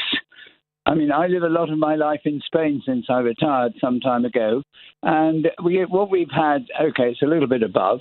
What we get sort of 3, 4, 5 months of this, and we get 3, 4, 5 weeks if we're lucky. And therefore, I think that again, it's all a matter of proportions. What do you think of this report tonight in the iPaper that the government may be considering a maximum workplace temperature, so that at a certain point, if the mercury hits whatever number it turns out being, people that are working would have the opportunity to down tools and go home? Well, that's a ridiculous concept, because their home is less likely to have any improved position. I think they're doing physical labour under extreme hot conditions. That would apply. But I think sending home hundreds of people, possibly even from, I think it's a fiddling at the edges. It's making a rule which is not really providing a solution. I think your programme is doing very well in trying to provide solutions. And I think certainly insulation works both ways. It actually stops the heat, and you can be a cooler house inside, like they were saying, the old Victorian buildings.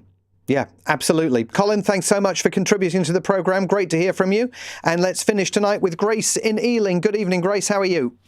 I'm very blessed. I am not enjoying this heat, but I do think we're incredibly fortunate to at least have fans and freezers, and even, although we take it for granted, clean water from our taps. Although the water outdoors might not be clean enough for wanting to swim in, at least we can drink clean water most of the time. I know there's been a few issues in certain parts of the country. But generally, we do have those things for the most part. And there are people elsewhere who don't. And I was disgusted to hear one of your earlier callers bemoan Congo, where people's carbon footprints per capita are 100th of ours.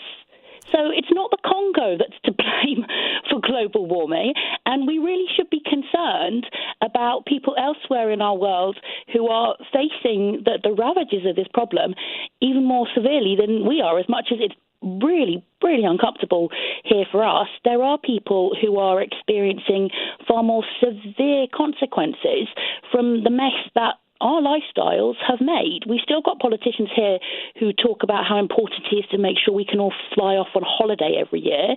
Meanwhile, there are people in the global south particularly who are literally starving or without clean water, in no small part because of our carbon emissions. So we can't go around blaming Congo or China that we import a lot from. We really need to reduce our own carbon footprints, and it's blooming disturbing that we've got politicians still denying the basics of climate science. Grace, thank you very much for contributing, and also reminding me that I should have picked that caller up about Congo, because I heard that and wasn't quite sure what the caller had said. I presumed that we were talking about China and India, but you're absolutely right that blaming Congo seems somewhat incongruous. That is all from me for tonight. I will be back tomorrow from 7. If you missed any of this evening's show, you can listen back on Global Player, the LBC app, and you can also download the LBC app for free from your app store right now. Coming up at 1, it's Richard Spur, but as I head off into the evening balmy temperatures, here's Henry Riley. Quite the picture. Thank you very much, Simon. Good evening at 10 o'clock. I'm off. It is well hot. Might be too hot. Might be. Workers are taking part in a union-backed heat strike campaign after the hottest ever June record was smashed today. Do you back the workers? And is it now time for a maximum work temperature?